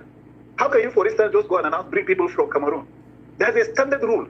There is a guiding rule if you are talking about returning people like refugee, if you are talking about restorative justice, if you are talking about transitional justice. But all these things are not put in place. Okay. How can you now, if they are saying that, okay, things like this, okay, government is having an interest, yet we have good number of Christians, especially, for instance, in the eastern part of Gaza. Christians are more than Muslims, yet we are not even being seen as if we are people or we have a voice. Okay, let me bring Gabs to this conversation back again. And my question to you will be, based on your experience, a former director, what efforts, if any, have the federal government made towards rebuilding Christian communities in Gaza? Have you people really reached out? If the state is not doing enough, if the state is marginalizing you, is there anything the federal government is doing? You have unmuted. Go ahead. Okay. The government is banning this $39 air purifier next month, and this is so your last. Sad. Hey, this is happening in Nigeria. Yes. Wow. Okay, let me just tell you. Immediately after my retirement, I registered an NGO, Gaza Refugees Resettlement Initiative, and we have been writing to the previous government, Buhari's government. The previous people in the humanitarian department told us bluntly that these are not the type of people that we were asked to pay attention to. What makes you not to be the type of people? Well, I can call names who said that one. So we did not give up. That government went, and we are writing again on 8th January 2024, based on the renewed agenda. We wrote to this president. He approved it. He said, well, go and do it. The National Refugees Commission was directed to do something about our plight. Well, the commissioner there then was excited. Immediately after the directive, he took some money, went to Borno State, and the Borno governor said, those are not the people that we want you to return. Bring this money and let us return people from Nigeria and Chad.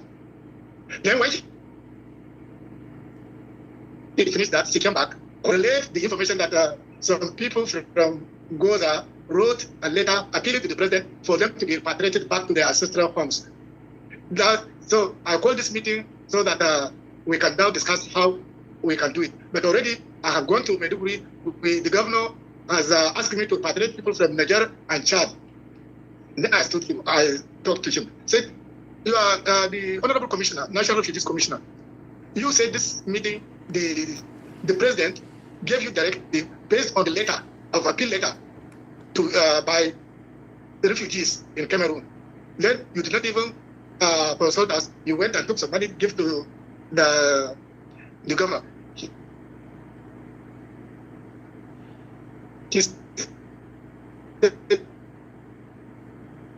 I think your network is. He was sorry, that was an oversight. Since the government, the government as a commission, the agencies, this government in saying that no matter what directive the president gives, they will sabotage it until maybe the president directly intervenes by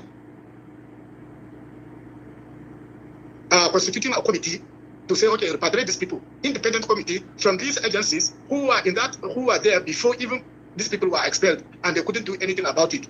So you can see now how complex it is. Even the president gives directive, has the empathy for these people to be repatriated. Those who are supposed to carry out the directive may not be favorably disposed to bringing them back. So we are doing something. We are begging them and say, okay, please change your mindset, bring these people. This is what we are. Yeah. But it has been long. You people have been begging for the state to do something, and from your explanation now, the federal government is also not entirely doing anything. Are there other Christian entities outside Nigeria that you and your people are running to? Are they willing to help? No, I don't want to say that. Honestly, you shouldn't buy this book, because once you do, you'll never do anything. This government is willing to do something, but I was telling you, those people that are supposed to carry out the directives, who are appointed by the previous administration in that commission, the directors, the heads, were all part of it, sympathetic to a different cause, not our cause. That's what I'm telling you. So I don't want... No, but sorry, but it's been 2 years in. It has been 2 years in. This government doesn't want 2 years, nothing has changed. As regards to reaching out, well, if you talk about that one, nothing has changed yet in Nigeria since this government came here, except the removal of our oil subsidy. Even we are talking about the ambassadors, they are not appointed. So maybe it's not in the situation. It's taking its time.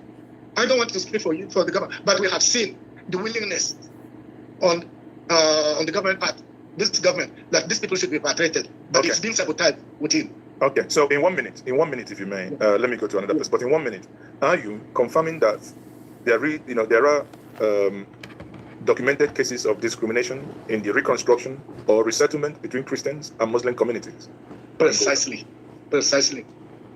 Confirmed that even when these people wrote a letter to the president appealing to come back, the president of the Refugees Commission that signed the letter was vilified, and he had to run to asylum in Canada now. Wow. Just because, why did he write that letter without the consent of the governor? Before you know it, Nigerian ambassador to Cameroon was called, the United Nations Commissioner of Far North East region was called, and they were all on the man's head that you better write an apology to this letter. When he got back to me, I said, okay, you just wrote that you are appealing to the government to repatriate your people back, and you have not mentioned anything about the government of Borno State. Unless you are shown some specific clause or some specific phrases in that letter that is offensive, then you write the apology.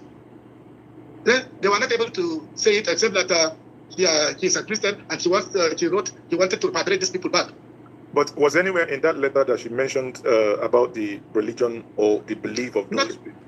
Nothing. I can, maybe in WhatsApp, I can give you the letter, all the letters. We are in correspondence with the federal government. Nothing at all. Okay. It is when they get wind of it that these people wrote a letter requesting to come back, appealing to the president to come back.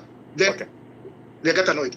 Okay, thank you very much. Now, again, regarding when we talk about accountability and justice, that means whether for whatever has happened so far, if you guys are getting any form of justice, and if those who are supposed to be acting are getting the right accountability as well, then in one of the documents that was availed to me, regarding the 5 missing Goza residents allegedly detained in 2013, what progress has been made in seeking answers or justice?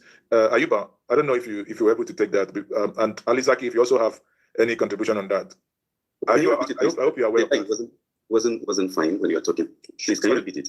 Okay. I said regarding the 5 missing Goza residents allegedly detained in 2013, what progress has been made in seeking answers or justice to those individuals?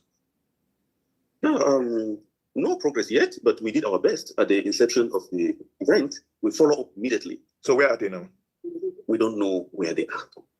And could you walk us through why were they arrested? Can you tell us the story behind that for our audience who may not have read the documents? Yes. Do you have their pictures? Yes, I do.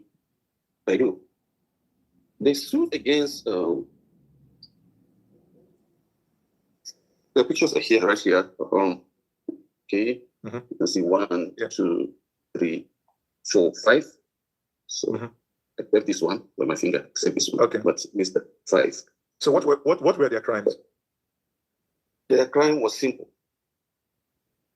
They are defending their fellow Christian against Boko Haram. Come to my house and hide. Your relative is Mr. So, he might kill you. Come to my house and hide.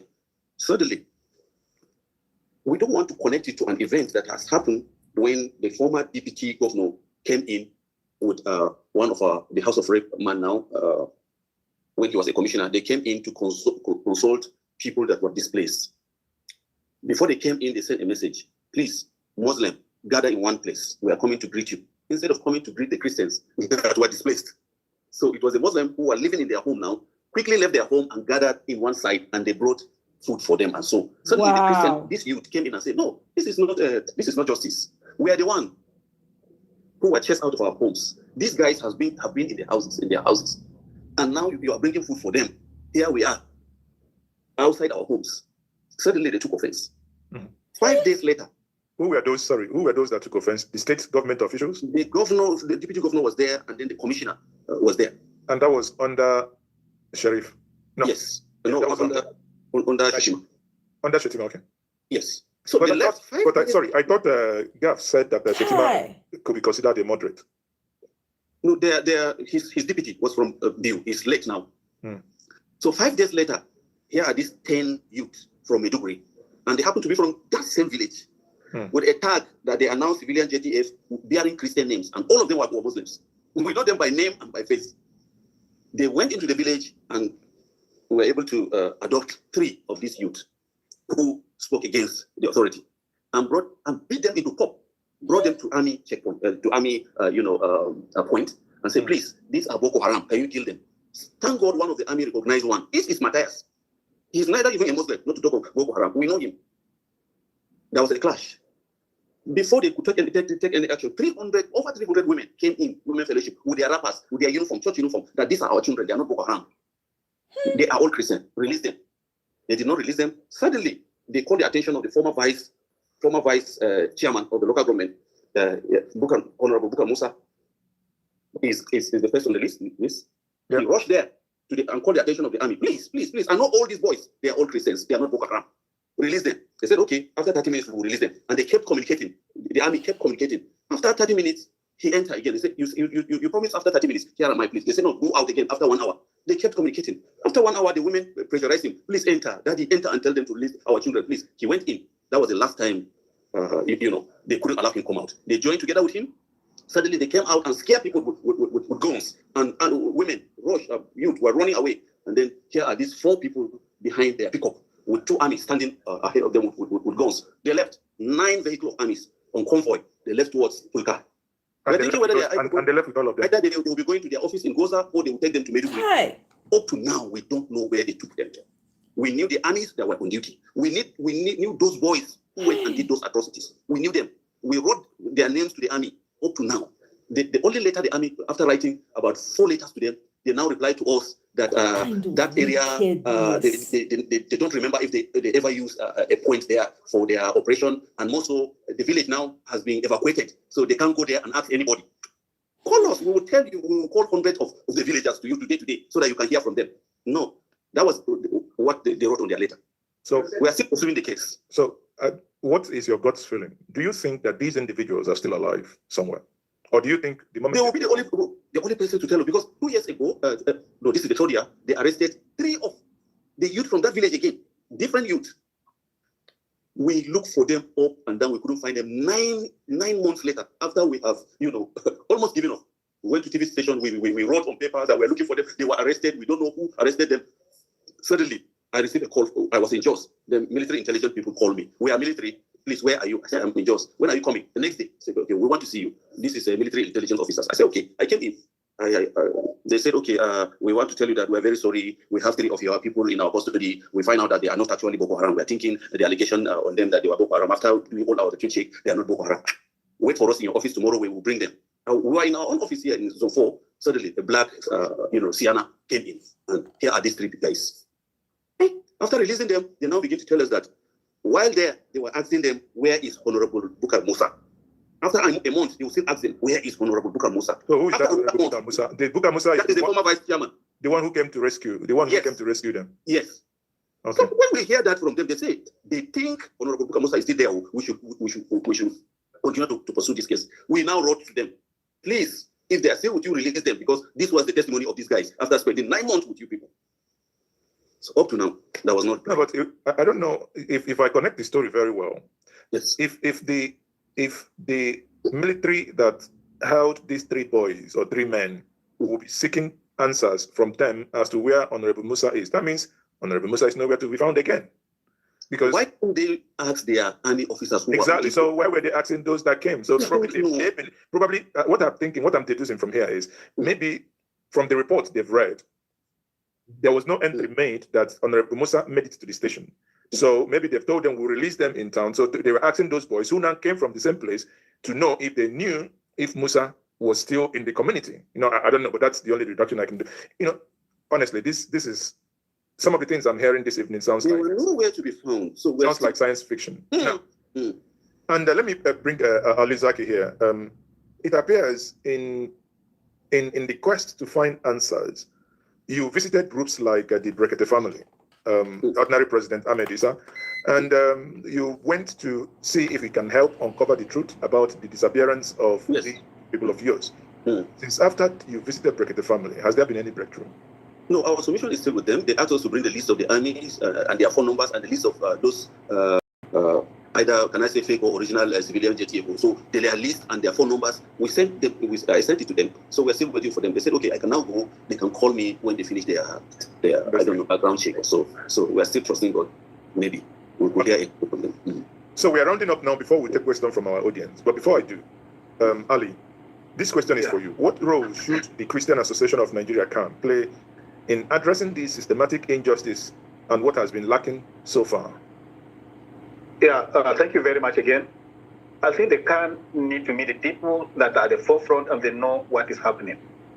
Let them not just assume, not just following what the media is saying, what the government is saying, but let them come and meet us. So far, we know it. If they even want the name, we have names, we have people, we know it. It's not a fiction, we have the documentation. That's one. 2, they should know that they have a role. They have a voice. They are not there on political ground. They have a voice they are choosing so that they will serve as a voice for Christians. It's not just to react as a reactional, but they should serve as a voice for Christians. 3, they should understand that there is a role in issue, for instance, repatriation of refugees. There is a standard rule, and they should understand the issue of transitional and restorative justice. If these things are not done, they just allow the government to do what the government wants to do, there will be no headway. People are suffering. People are being denied. People are still being suppressed. The real people that need attention are not given attention. And the culprits, those that are supposed to be behind the bar, are the ones being celebrated. We see them. I was in Maiduguri. I saw some of them. Even just here, more than 3 times I was arrested for the sake of just the people that I was just trying to save them. But luckily, they didn't find anything that warranted them to keep me. The highest, it was just overnight, and they have to leave me.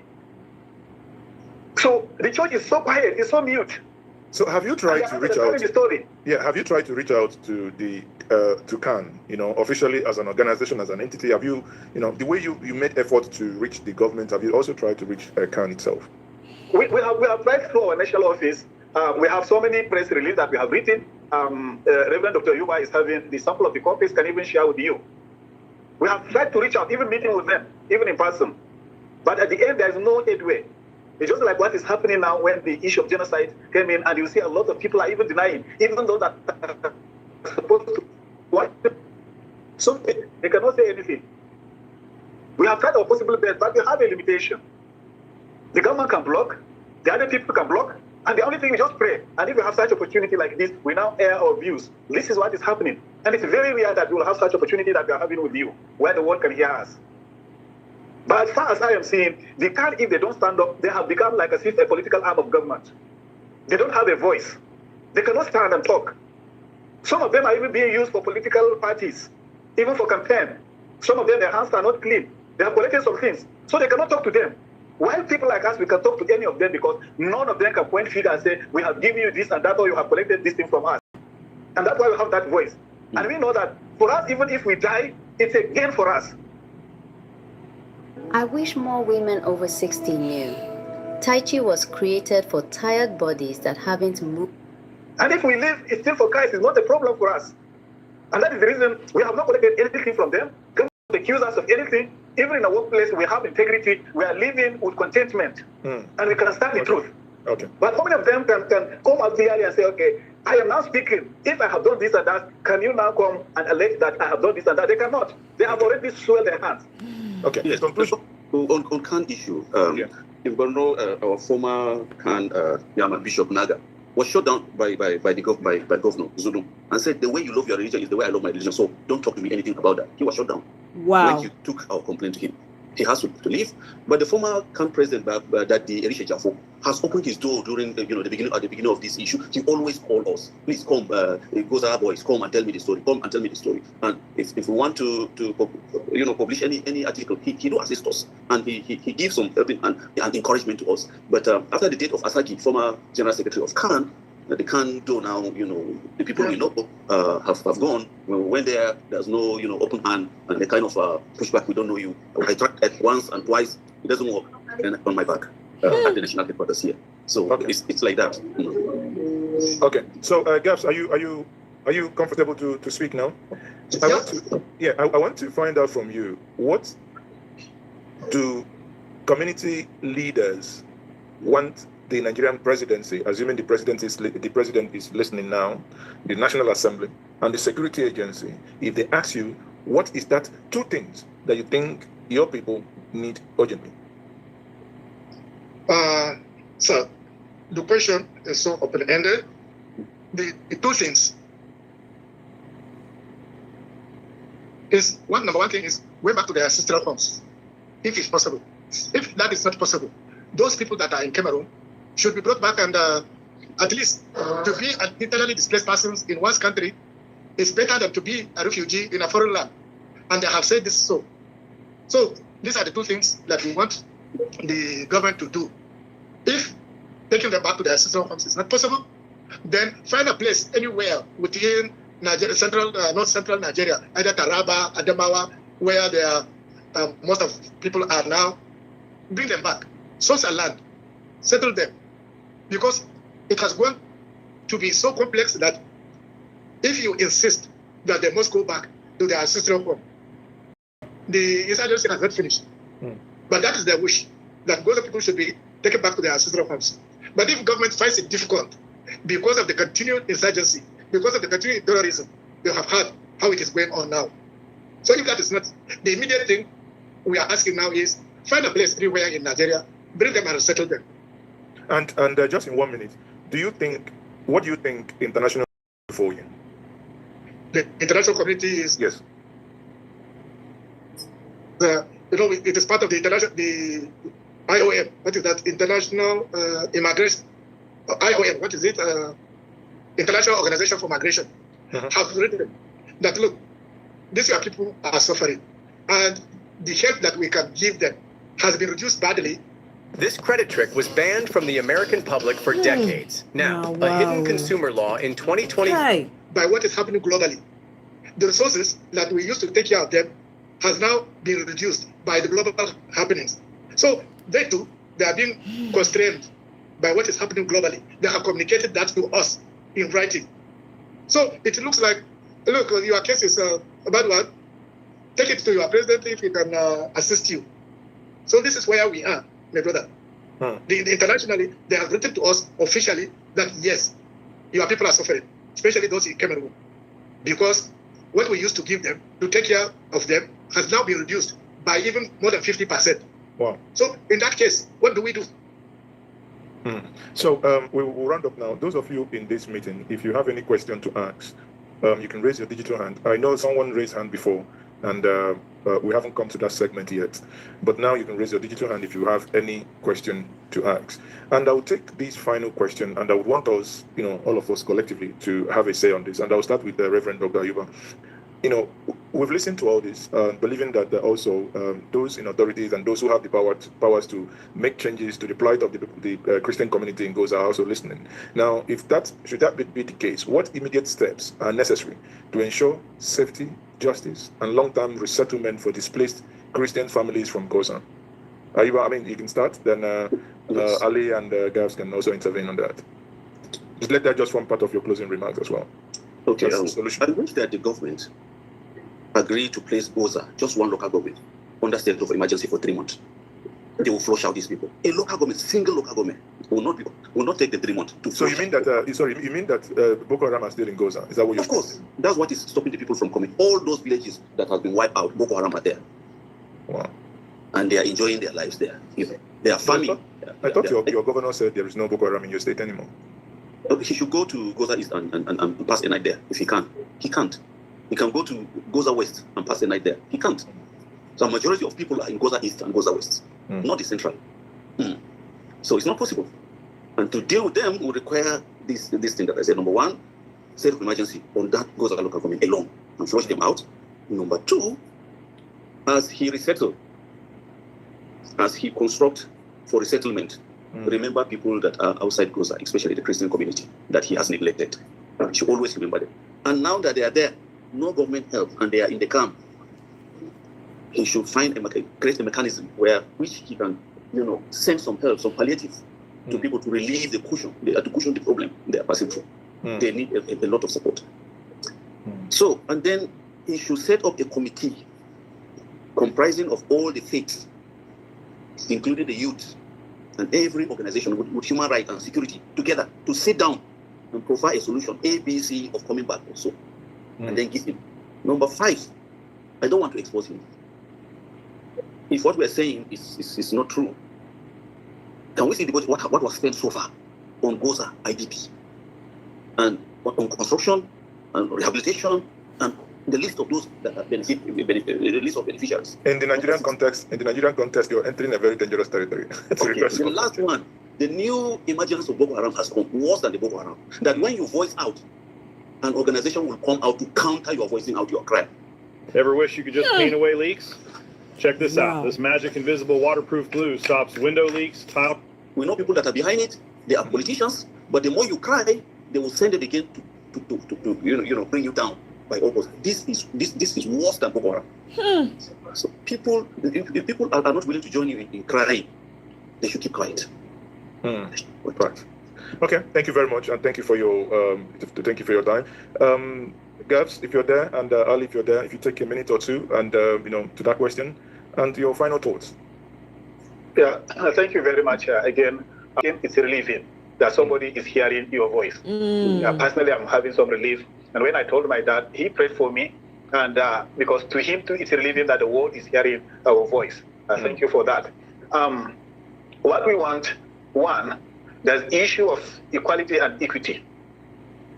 So, based on religious basis, everybody, based on the Nigerian constitution and the standard practice, equality and equity. That's one. 2, there's a standard practice globally if you want to repatriate somebody from another country, a refugee. There's a practice, the government knows about it. So they should follow that and keep the sentiment aside. The next one is to make sure that the so-called committee that they are working with, it's sentimental. It should be balanced. If not, this crisis will again become an issue. And lastly, to this one, the Nigerian government should work together with the Cameroonian government and see how they can help. Because this Mandara Mountain from Nigeria to Cameroon, in 2012, before this thing, I went to Cameroon. I was in Yaoundé. I was telling them there is a looming danger. They laughed at me. Not up to 3 months, then there was a strike in Marwa. Then I knew that it's not an easy thing. And before what is happening in the northern part of Cameroon. So they have to join hands together, both the Nigerian and the Cameroon. And lastly, if I may say, there is a documentation perhaps you don't. The Goza and some part of what is happening were not part of Nigeria, and part of Cameroon was not part of Nigeria. If you study the history of Kasar Amana, it's a trust. We were colonized by different part of people, the countries, and we were put. Some joined Nigeria, some joined Cameroon. So they should see us that it's a trust that we are under them, and they should do something with equity and justice, and they should apply the transitional and restorative justice. Then it will help us. Thank you. Thank you very much. We have two people raising their hands. That's Emmanuel Joseph and Reverend Ama Kabung. I will be taking their questions, but Gabs, if you, in that line of thought, if you quickly put in your closing thought as well. Thank you, my brother. Our closing thought is the same with the previous two speakers. What we want is transformative justice, justice for everybody. Let us go back to our homeland. It will be in the interest of the country if we recover that portion of land. As it is now, it is called the Caliphate headquarters of Boko Haram. It doesn't speak well for Nigerian government. It doesn't speak well for the whole country. So as it is, they are on their own. It is a country within a country. Have a peaceful, whether they call it negotiation or flushing them out, let them do something about it. Let them choose where people will be, or will go back to their ancestral home, where people will claim the position of their land. So I think we are calling on government on this account. Let them do something about it. Thank you. Thank you very much. So on that note, we're coming to the end of it, but I will take a comment or question from Emmanuel Joseph Dawa. Emmanuel, go ahead. All right. Thank you, sir. Yeah, good evening. I just want to what my brothers and fathers have said. It seems like they said, I think they've achieved the aim of what they were against the Christians in after achieving everything, I think one thing we are simply doing is it just goes back to our ancestral homes. I was not at home, but my mother told me of the issue that happened. Women are the one that bury their husbands. I never had this in my tale. I find it hard to believe it. My mother was telling me I was shameless because I killed my husband and that very they killed over 37 people, men, and with them, and they know them by face. It's too much on us. They made it like a high level of mockery to the Christians. Because and we are peaceful people, we've been with these people for long. We share things together. So these houses, they are Christians, they are Muslims. We never. I don't know why something like this came up. So we are very grateful because like one of these like Falz, even here is another relief. Actually, it's a relief because like this, we can do our own get people. But then we need people to go back homes. We can't just be 11, 12 years. Wow. Thank you, sir. So you, can I ask you, where are you speaking from? Obviously not from Goza. Okay. Me, I'm speaking from Sorry, say that again. I said I'm in Kano State. Okay, you're in Kano. Okay. Stay safe. Thank you very much. Let me take the next question. Ama Kabung, are you there? Can you speak now? Mazi, we are really grateful for your timely interventions that in recent times have yielded so much result. We are grateful, sir. Truly, I'm sitting here sweating as if, I don't know the right word to put it, but I want to really appreciate the efforts of my brethren here and want to suggest one thing and then request for how best we could be praying for them and the best way to help in this situation. But my advice is that I know that when a responsibility like this is saddled on you, it's very, very heavy for you to carry out responsibility like this and still remain in your sound mind. There is a godly principle in the scripture in 2 Samuel chapter 15, where David had to send one of his closest friends, the Hushai principle. I want to ask if you have been able to try the Hushai principle, because in a situation like this, it is them against us, and it has been made public. Until we use some kinds of strategies, we might never be able to penetrate. I will allow you to read that and get agree on how you will do it based on your context, sir. Reverend Dr. Ayuba, I know you very well and I've known how you have helped me and supported me. But this is it. I want to charge you that you should honor that and see better ways of reaching out to these people. One of the biggest mistakes we do as Christian community is that we easily call names out, you know, and once we do that, our strategy is blown out. Some of our friends and our brothers that are among these people and helping and lobbying, waiting for the right timing to bring help or succor to us, we are quick to call names, and then they will realize and say, oh, so this person is the one here. We will deal with it. So these are some of the weak points that we have. This fight can last very long. So let's begin to make strategies and put them in place. Be deliberate about this thing. The Lord will help us. Thank you very much. Like we said, we will come back celebrating one day. Thank you so much. Thank you. Thank you. Goza Elite, please. Then Ishaku. Goza Elite, go ahead. Yeah, thank you very much, sir. Hey, did you know that SMUD is now paying Sacramento homeowners thousands of dollars upfront to put a backup battery? And I want to appreciate our national coordinator and our uncles that spoken in respect of this issue. Please double tap the screen, your screen device to like the video, to like the live. Double tap the screen device Nigeria. Or click on the three dots if you haven't liked it already. Elders and then the GCCI national coordinator to speak out. You know, military are restricted. Every year I do visit Goza twice or 3 times. So if the restriction is within the areas that they thought the military will work, because I have a lot of conversation with the military. And if they have the directive, since the world is hearing us, I plead that let the military defense headquarters give directive for the expansion of their own operation. They shouldn't be within the Goshe, they shouldn't be within Pluka, they shouldn't be within Goza. If they move at least from Goshe to Amuda, from Amuda maybe go to Azamga, go to the other places, the remaining places in between, our brethren can come and resettle, even willingly. But when military is within one place, people can never come and then the place another is number one. Number two, I want, if, though we are still engaging, GCCA is our national body. Goza Elite Forum is a wing that we are engaging diplomatically and then dialoguing with the government. We call that the committee, all the committee of the repatriation are Muslim. So we call that one. Christians should be involved. How can you now tell me you want to repatriate me and nobody to speak for me? That's another thing. And then the third, which is my last contribution, I want to plead. The GCCA is overstretched. Some of our national coordinator, Yaya Ali, and some other of our elders, they are the ones sponsoring this thing. I plead, sir, and with the within the country and then the globe, that if possible, let's get some other support and then reach out to our GCCA. You know, except you come through like this, sir, there's no way how our voice can be heard all over. But we want to some organization, if there are some of our brethren, to reach out to GCCA so that at least the whole world will hear us more better. Thank you, sir. That's my contribution. Thank you very much. The last person is, I think, Ali Zaki want to say something, but let me take the last question, then you can. Ishaku, please. Ishaku, can you unmute, please?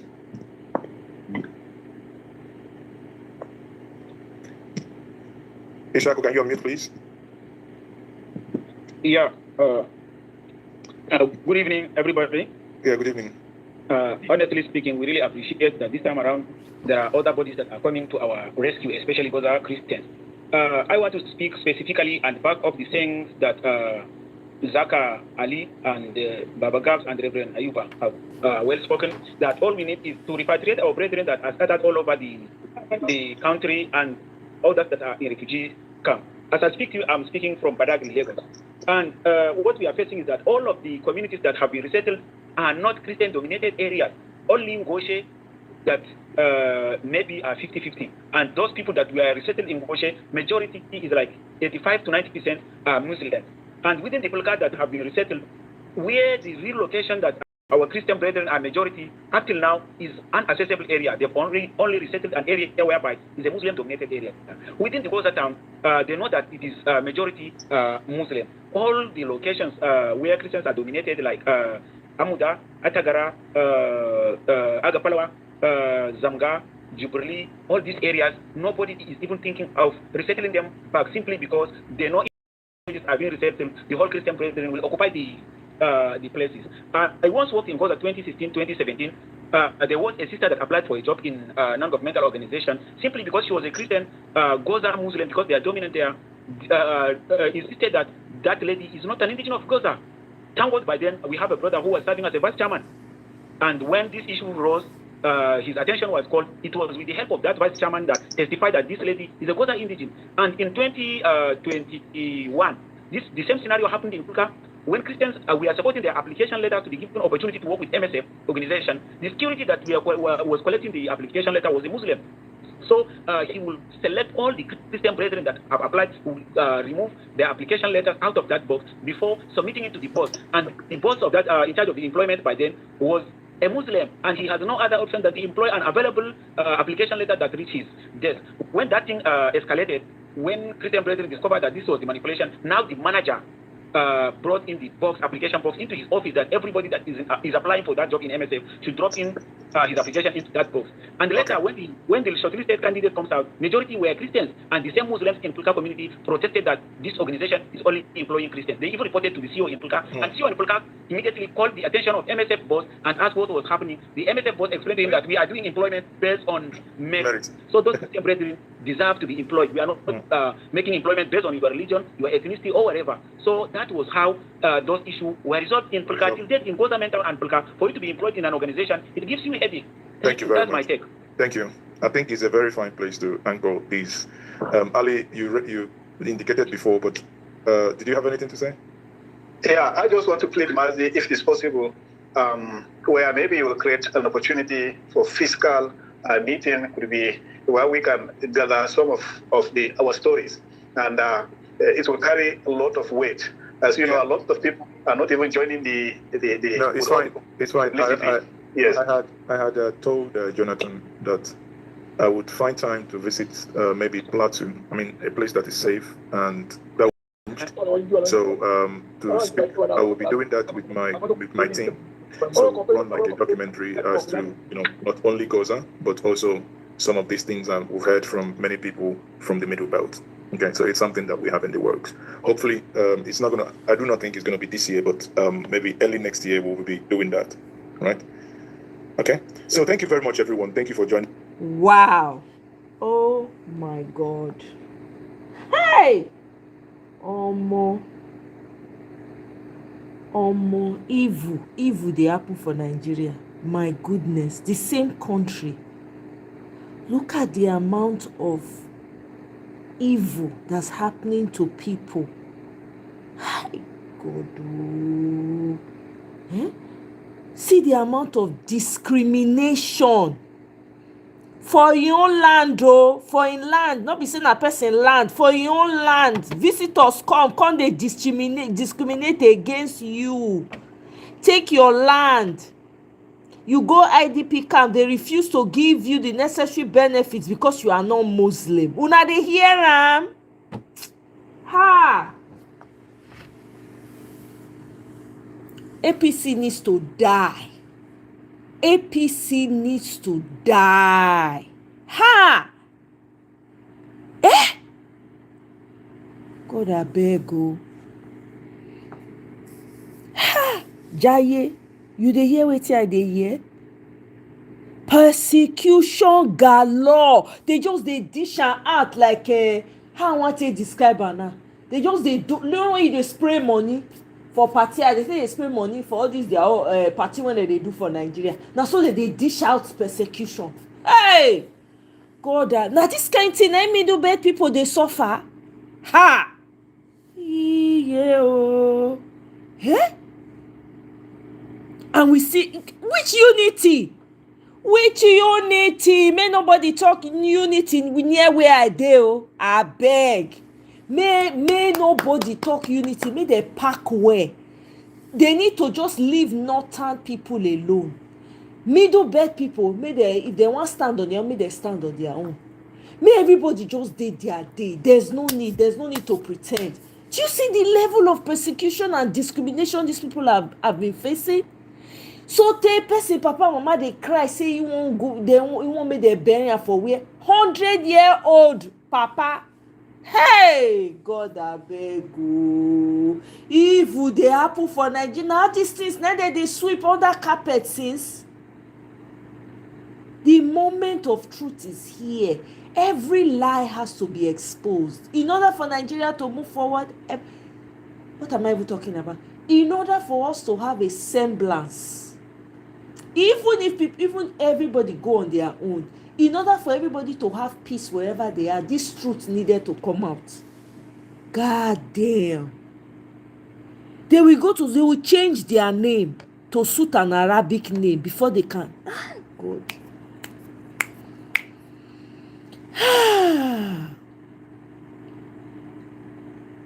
Every angle has been infiltrated with this religious. I'm telling you. Even, I only recently found out that even your governors, most of your governors, they are elected by all these same terrorists too.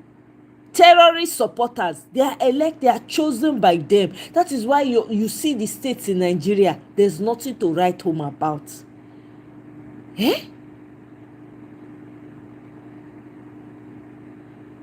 Ha! God, I beg, oh, no. Nigeria cannot function like this. Let's not even pretend. There's no need. Let's not pretend. Please, if you never like, help me to like this video. If you never like, I beg, just keep pushing. I have to round it up. With everything I've heard, no, the lies have to be exposed. The Nigeria, let's not pretend until these lies are completely exposed. And everyone that has participated is dealt. We need cleaners. It needs to be cleansed. Hey, God, I beg. Nothing will progress for that country until this evil is taken away from the land. Nothing will move.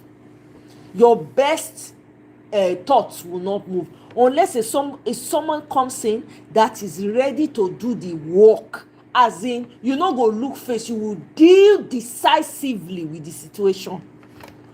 What? In your own land, you're being discriminated against? This is sad. This is very, very, very sad. This is quite sad. My people. I haven't even looked at comments since. I'm going to I know even which I want even read the comment for. Amos, you can be praying. When terrorists come with kaka, they pray. Okay? Continue to pray. 60 years of prayers, nothing to show for it. Continue. Well done.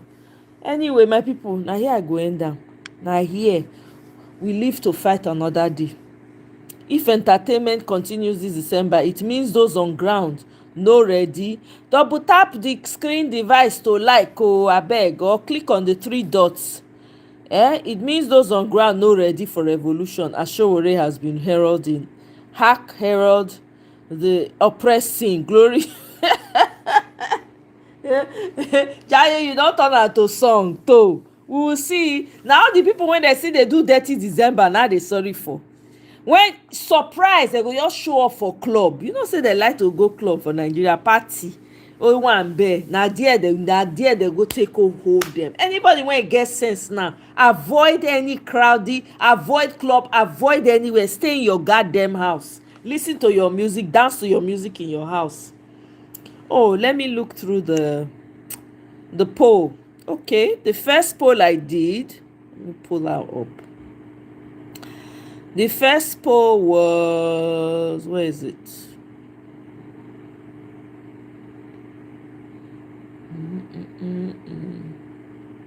Has APC failed woefully?